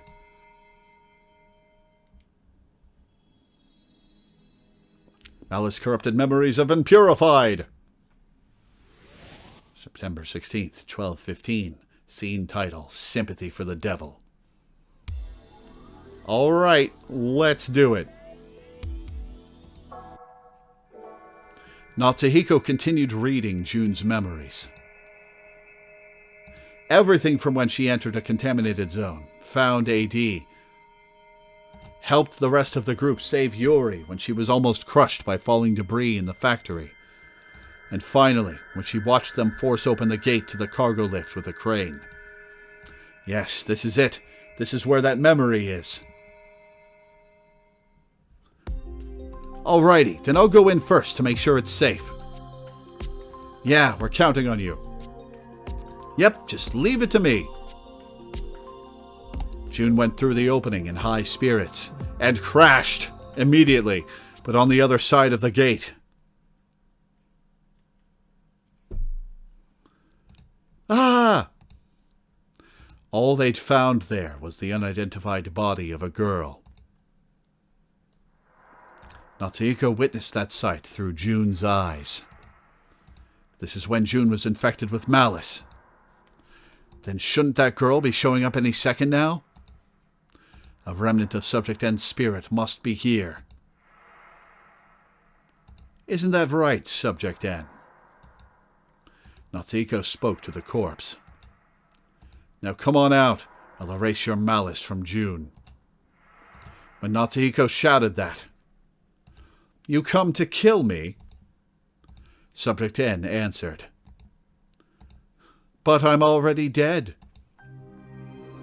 Oh, it is the body getting up. I was thinking it would be. She slowly stood up and glared at Natsuhiko. Natsuhiko looked back at her, then replied, No, not to kill. I'm just repairing these memories back to their original state. Wrong. What you're doing sure as hell ain't repairing, bro. And what the hell do you mean by their original state, anyway? Aren't you just deluding yourself to believe that? You're just distorting these memories and rebuilding them as you see fit. If that's your idea of repairing, then that's hilarious. Well, maybe it's exactly as you say. But if I leave you alone, people will really die. I'm not talking about this mental world here. I mean the real world. I can't just let that slide. Not a chance. So you're killing in the name of justice, huh? Wow, looks like we got a bona fide hero here. My body is long dead, and you erased the traces of myself that I left in June's memories. You're annihilating me. No matter how you try to sugarcoat it, in the end, it's still murder. You even do it without a moment's hesitation. You've got the makings of a killer, bro. Just like June. Those words sent a shock through Natsuhiko's mind. Just like June? You're telling me that June has the makings of a killer too, and not just me?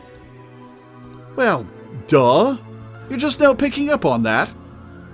Subject N snorted. Hey, you ever heard the phrase, kill one to save 1,000? June hates that phrase. Where's this coming from? The full way of thinking is, if killing one will end up saving many in exchange, you should do it. Though she hates it, that's exactly the path June chose. You heard her earlier, didn't you, bro? At that moment, Subject N's voice turned into June's. How the hell can you say that? How the hell do you suggest an attempted murderer could ever reform? Well, that was with you fucking up her brain. Listen, it's too late to act once someone's been killed. The dead are never coming back. It's not like I want to do this either, damn it. But if the alternative is to regret the loss of another victim, I'd rather take this guy down myself, even if his blood on my hands means I'll never work with Sirius again. The only thing this girl has is saving people. She believes it's fine to hurt others if it means getting that done. It looks like a paradox, but it all checks out. You've seen enough of her mind so far that you catch what I'm saying, right, bro? June's a weak girl. She's a bundle of complexes which make her push herself to the point of recklessness. She's also real dependent on others. She's always chasing after someone, whether it's Nagisa, Sis, or the captain. Relying on others and being relied on is the only way she can find any sense of value in herself. And she hates just how damn weak she is. That self-loathing turns into aggression towards others. She jumps way too easily at the idea of protecting lives just because it's a just cause. You know what happened to June after I altered her memories? She got so damn obsessed with saving everyone's lives that she grew willing to slaughter anyone suspicious. The scene in front of them changed the moment Subject N said that. It was a memory of June's from just a few hours ago. June was walking through a connecting passageway while cursing under her breath. Where the hell is that bastard? That bastard hit me on the head from behind. I see, so that really was it all along. It wasn't the captain. Mr. Ukita was the culprit. Then I have no choice. If he stole the AD, then I gotta do something. I gotta do it, or I can't protect anyone. I gotta kill that son of a bitch. I gotta do it if I want to save everyone. I gotta bite the bullet and go through with it.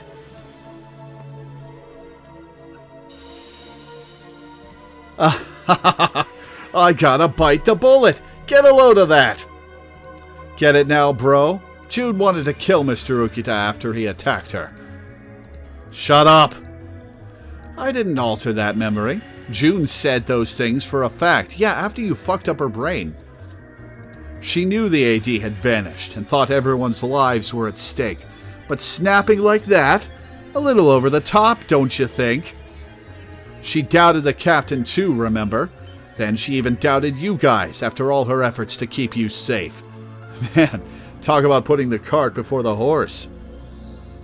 She called Mr. Ukita a weak person, but the real weakling here was obviously I told you to shut up.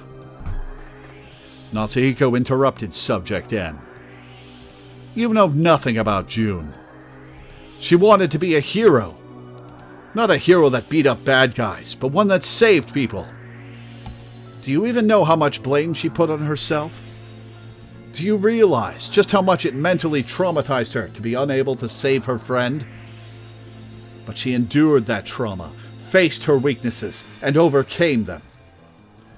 And that made her strong. Subject N's face warped slightly at those words. Of course I knew that much. Because I'm June, and June is me. Then why are you pouring salt in her wounds? Shouldn't you at least understand that June's mind isn't the right place and isn't in the right place anymore?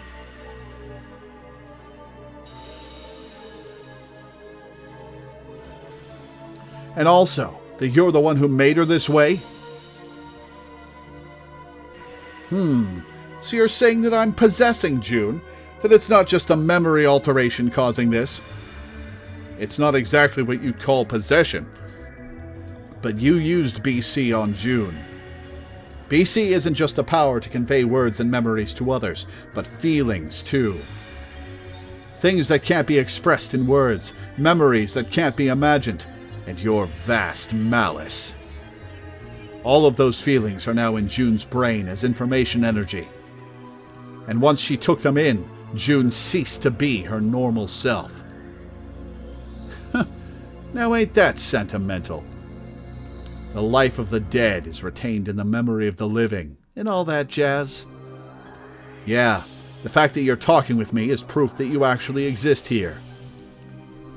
Much like how that Nagisa girl still lives on in June's memory.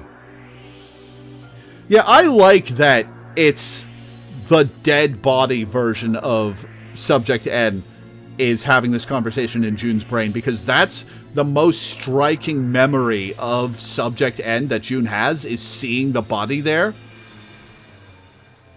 Don't you dare say that name. Subject N glared at Natsuhiko. That girl pisses me off. That bitch died 9 years ago, yet she still remains in June's mind. By God, it's Nagisa with the steel chair! She just comes out of nowhere and decks Subject N. Did you want to live on in June's mind too? No shit, Sherlock. We want to connect with others' hearts and minds, leaving our thoughts and feelings behind within them. That's what we communicators desire above all else. I see. Maybe you're right. But June just can't be herself as long as you're still here in her mind. I have to erase you. Subject N gave a resigned laugh when she heard that. Huh. So, in the end, you're still erasing me. You have the kill one to save 1,000 mentality, too. It's nothing as impressive as that. It's for my own selfish reasons. Well, that's just nasty. That makes you no better than someone who kills for fun. No, it's kinda odd in hindsight, but maybe that's just what it is to be a hero. It was getting too painful for Natsuhiko to keep on listening to her. He heard Yuri's voice echo in the corners of his mind. Hikarin, it's time. You have to erase her. If she's an incarnation of Miss June, then she isn't saying those words because she wants to. Yeah, I know. Subject N probably regretted her own actions and longed to be erased. So she had been egging Natsuhiko on the whole time to goad him into finishing the job. Natsuhiko had to justify his actions that way, or else he couldn't bring himself to carry out his duty. I'm going to kill you, Subject N. She smiled at those words. Just hurry up and get it over with already, hero. Then live a long life suffering from the guilt. Yeah, I'll live with it until the day I die. And so, as he listened to Subject N taunting him, even at the very end, Natsuhiko erased Subject N from June's mind.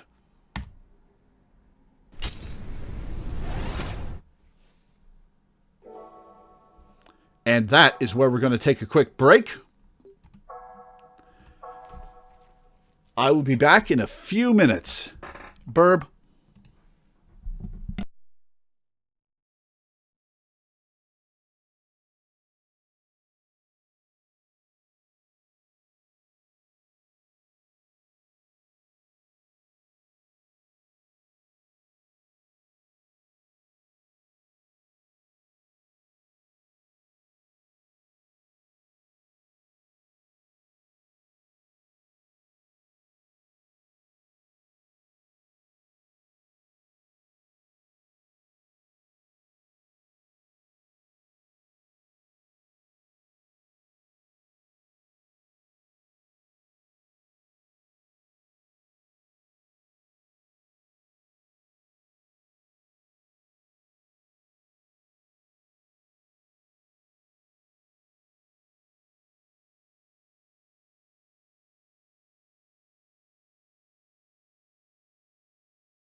back in game. Okay. All right, let's see the aftermath. Excuse me.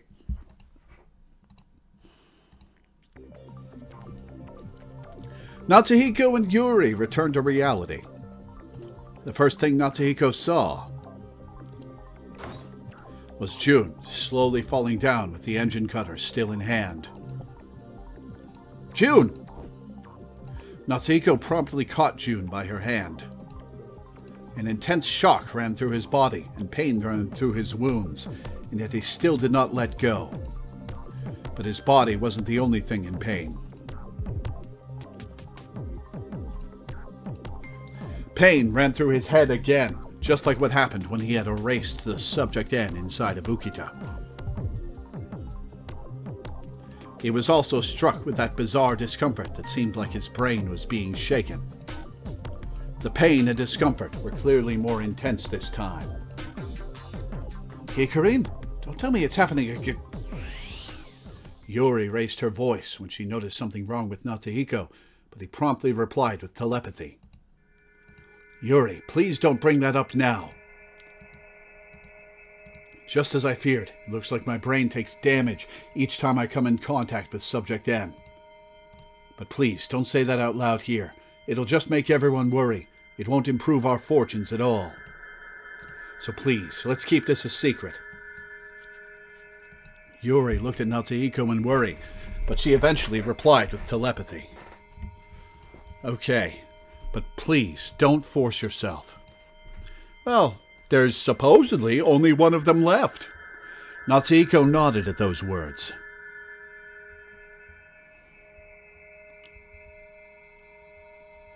Unless Kazumi's secretly got BC, like her sister. Don't force myself, huh? He appreciated the sentiment, but there was no way he could take Yuri up on those words. No matter how much damage his brain took, he had to keep fighting Subject N until everyone was free from malice. In the same way that Watase had tried to save everyone, no matter how much damage his body took. Now isn't that exciting? Will my brain crumble first, or will I erase all of Subject N's malice first?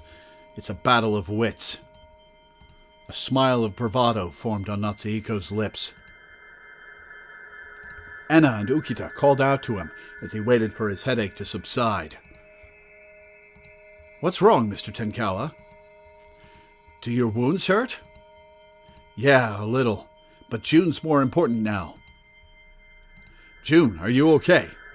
June? After Natsuhiko called her name, June eventually groaned. Huh? Natsuhiko? Yuri?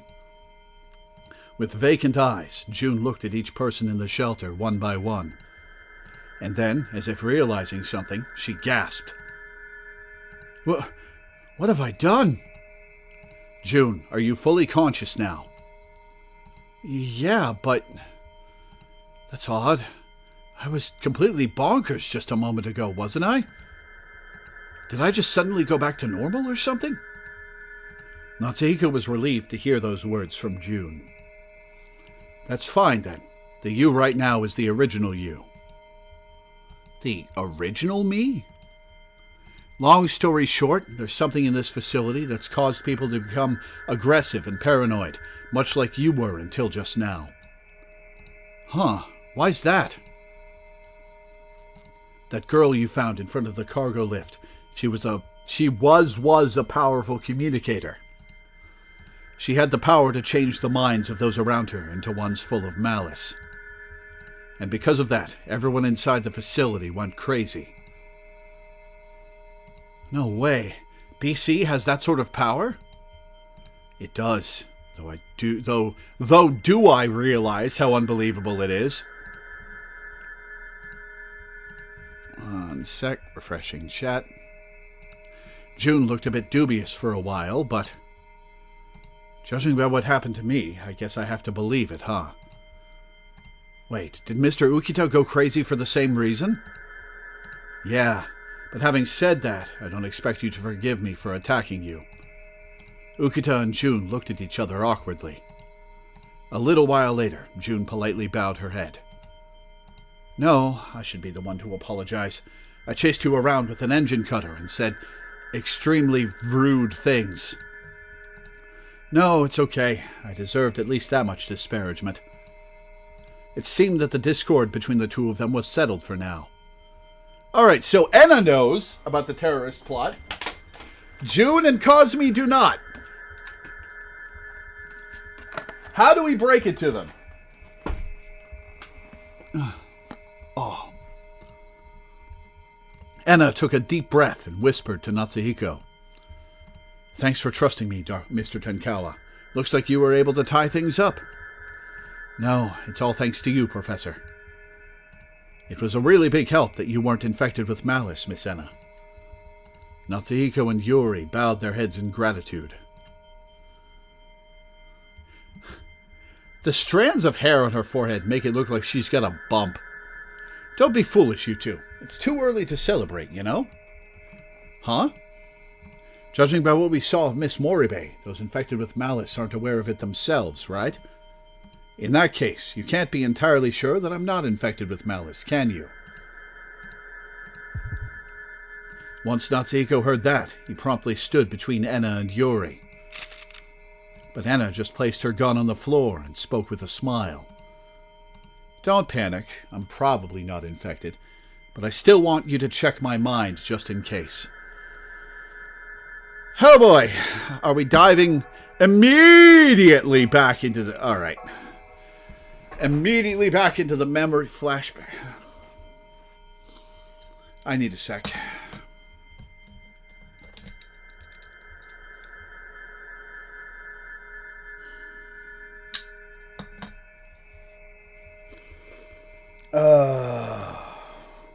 Just sitting here, eyes closed, head in my hands. Oh my god.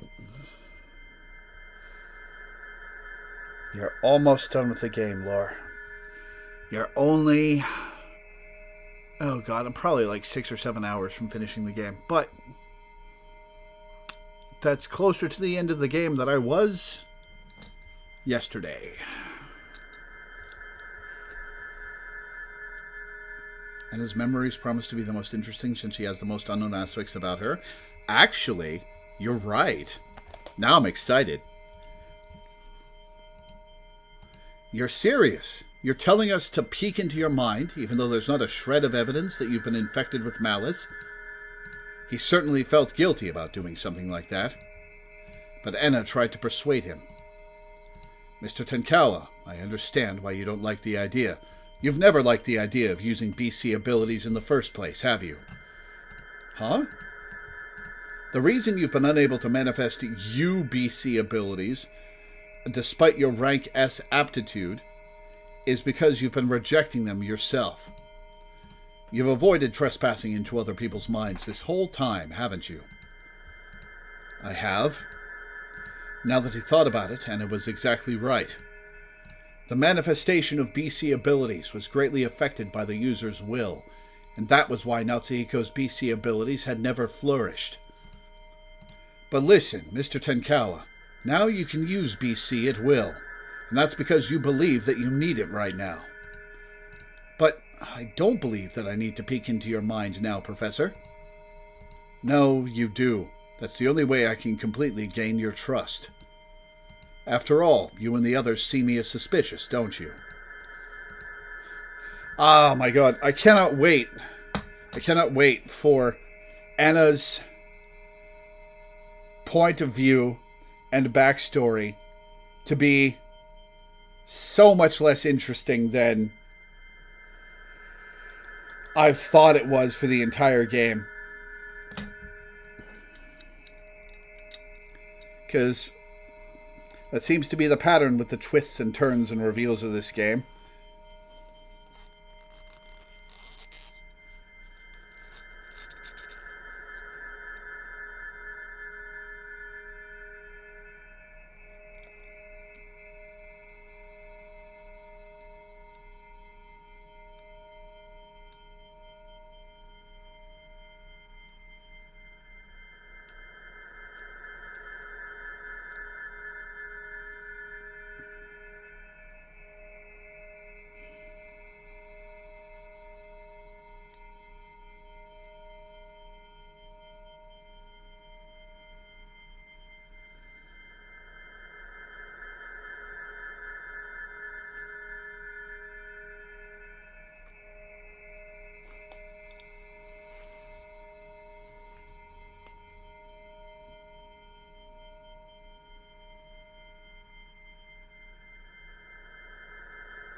Honestly,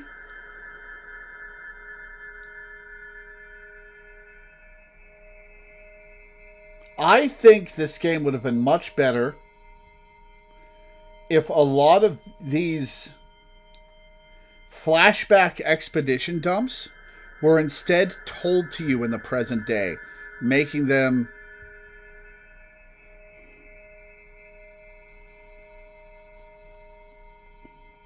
but like that's the conceit of the game, right? Is you're playing as a psychic who's peeking into people's minds, and the boss fights are memory alteration or undoing memory alteration. So you've got to reveal backstory through flashbacks. But my God. Oh.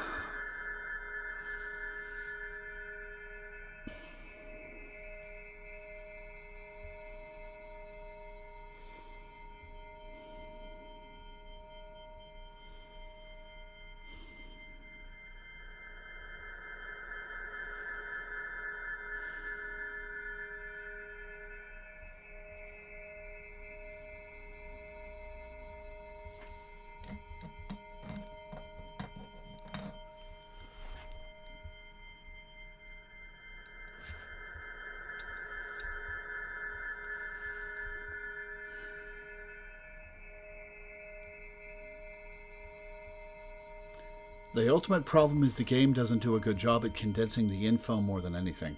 Yeah. I think the problem is twofold. There are too many and they're too long and tedious. Take away one or the other of those problems and it's perfectly fine. Well, maybe not perfectly fine, but much better. But both of them at the same time are excruciating. They're so long, and there are so many of them. This game is more flashback than not.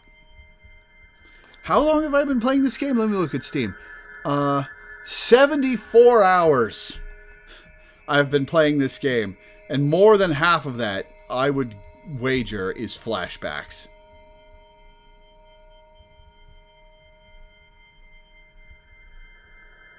I'm fine with a few long flashbacks. I'm fine with a lot of shorter, interesting flashbacks. I'm not fine with a million long, tedious flashbacks.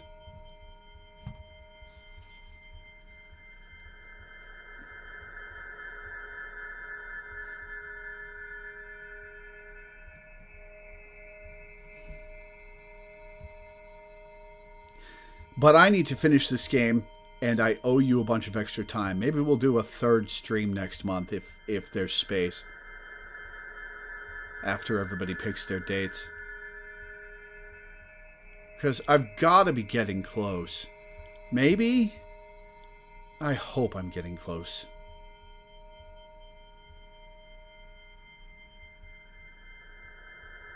I'm sorry to trash on this game so much, Shy. I know you like it.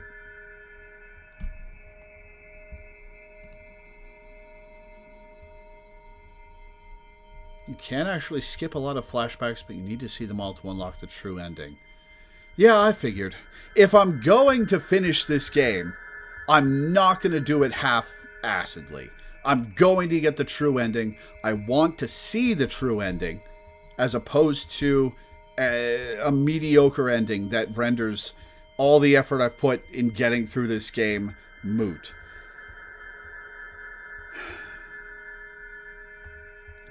But my God, I can only take so much of this game at once.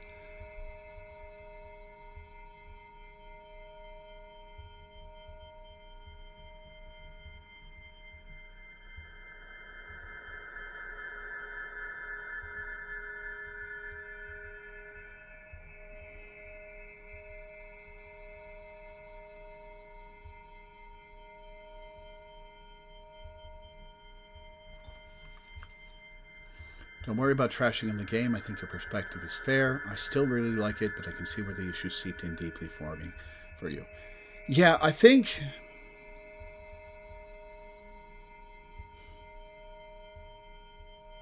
I think part of it, well, there are a couple things that might be affecting it. First off, this game makes me hoarse like no other game I've ever streamed, and I have no idea why. Like I've read constantly in other games and spoken constantly in other games, but there's something about this game that destroys my throat. And I have no idea why. Maybe I'm just more sensitive to it because I'm not having a great time. But the other thing is, I think part of the problem might be that I'm streaming it. I think part of the problem might be that I'm streaming it and going through it slowly and reading it out loud. And I think that if I were playing this on my own, I still probably wouldn't like it, but I would not be having anywhere near as rough a time finishing it.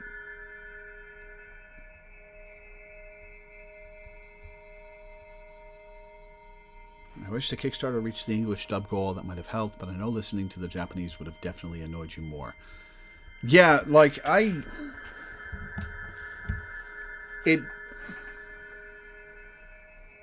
would have had to read it out loud anyway, and I would have been competing with the Japanese voices. Because, like, my viewers don't speak Japanese. Well, a couple of them might, at least in the community, but I don't think they watch my streams. So I'd have to translate everything they say by reading the dialogue out loud anyway. So shutting off the voices was the right call.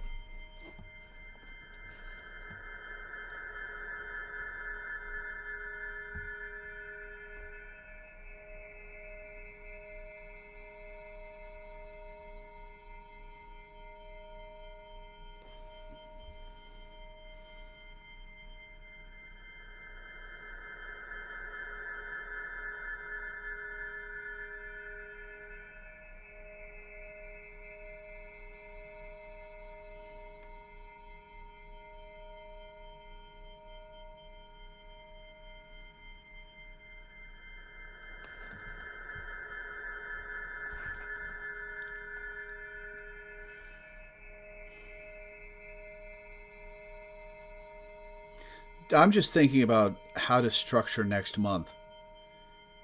Because I've got... let me see this. Let me see the April schedule.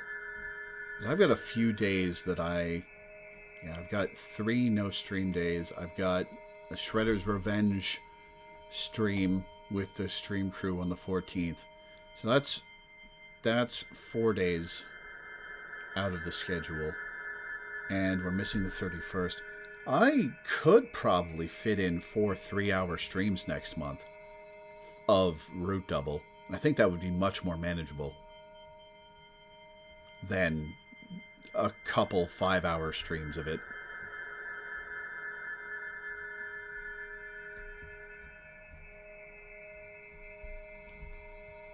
If that's something you're willing to do.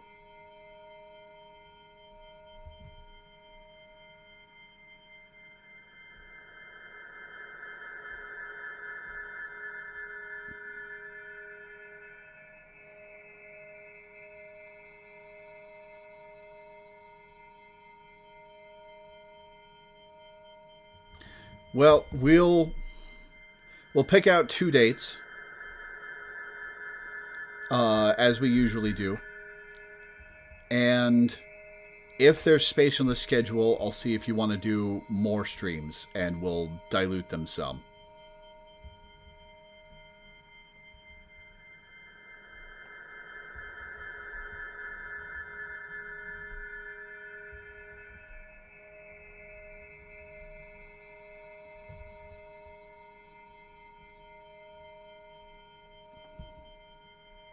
I'll be making the schedule probably on the 28th, just to give Quiet Man and Milena time to get their schedules for the start of April.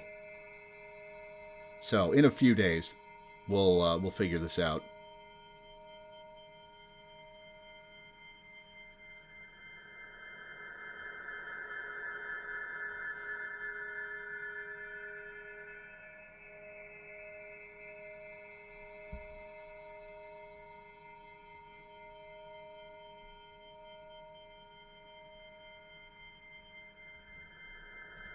We probably only need 2 3-hour streams to finish off the rest of this chapter. Maybe even just the one and check how the rest of this goes. But we could use the third for either Paranormal Sight or trying out the 100 line. Oh, 100 line is that game by the Danganronpa guys, right? I still need to play Danganronpa. I need to go back to Danganronpa and start it over and play through the whole game this time. I think one of my patrons wants me to do it at some point, but I can't remember who. Oh, it's an Uchikoshi game. Oh, that's exciting. Oh, that's exciting. Is that the one that's only coming out on Switch? Hang on, let me look that up.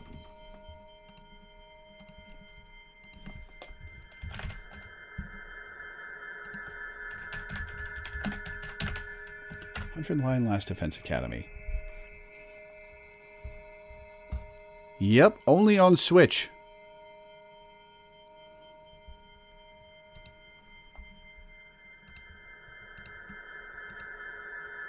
Oh, Switch and PC. Well, I could get it physical media on the Switch.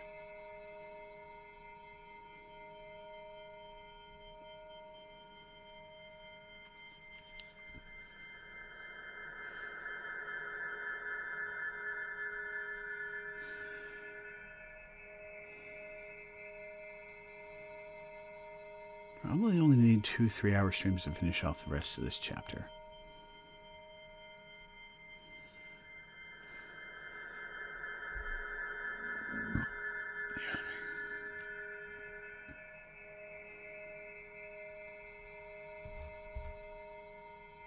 Okay. Well, let's plot out 3 streams for next month. Yeah, I'll let you pick 3 dates next month when it's your turn to pick. And we'll do a 3-hour stream, a 3-hour stream, and a 4-hour stream as a tentative thing. When does 100 Line come out? Item will be released on April 24th. I probably don't. I probably won't have time to order a physical copy. Then I'll probably have to buy it digitally. Oh well.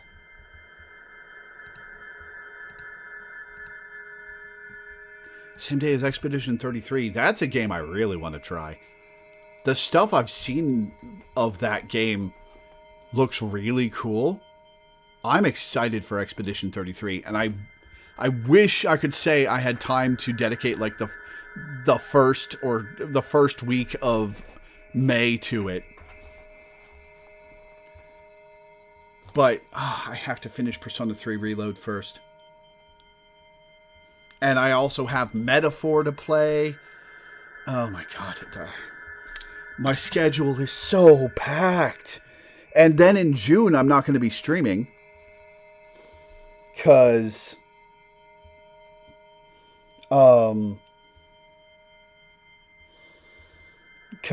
there's just too much of my schedule taken up by the move and stuff. So I wouldn't be able to get anything past that, anything there until July.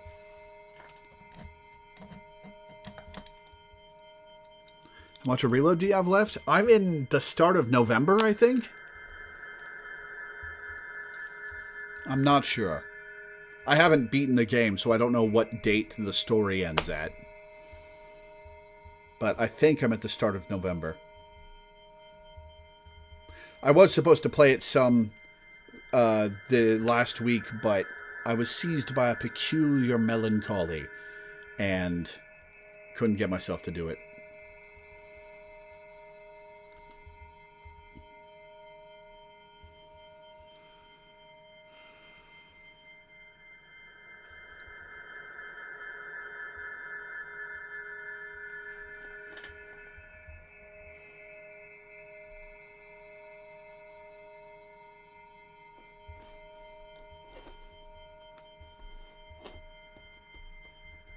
I've probably got like 20 or 30 hours of Reload left at least.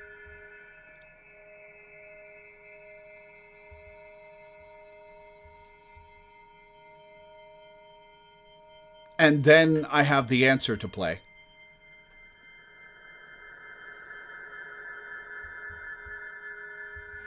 After finishing Root Double, I give you some of my stream dates just to at least play more Reload as a treat for suffering through to my account.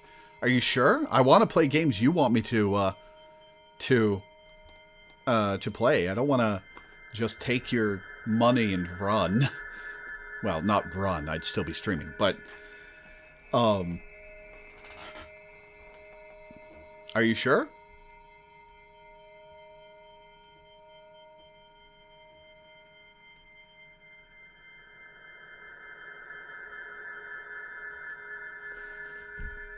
Think about it as we get closer to the end. Okay, cool. See how time shakes out. All right. Well, I think that's where we're going to end today, because I can only take so much Root Double at once. And I can't take any more today. Not if we're about to dive into more flashbacks. We'll pick this up next time with the end of flashbacks. And we'll try to do 3 streams next month.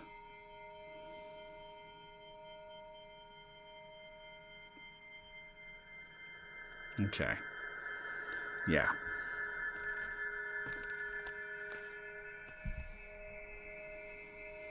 Yeah. Okay. Yeah, that's what we're going to do. So, I'll read my schedule and get off. Tomorrow, I will be playing Chained Echoes for a patron. Thursday, I'll be doing the Path of Exile 2 update stream at 3 p.m. EST. Friday will be Jenny Leclue for a patron. Saturday will, of course, be our weekly Final Fantasy XIV stream. Sunday, I will not be streaming. I'm going to be hanging out with my mom. We'll actually be recording a video together, so you guys will get to see that soon. And next Monday will be Yakuza 0.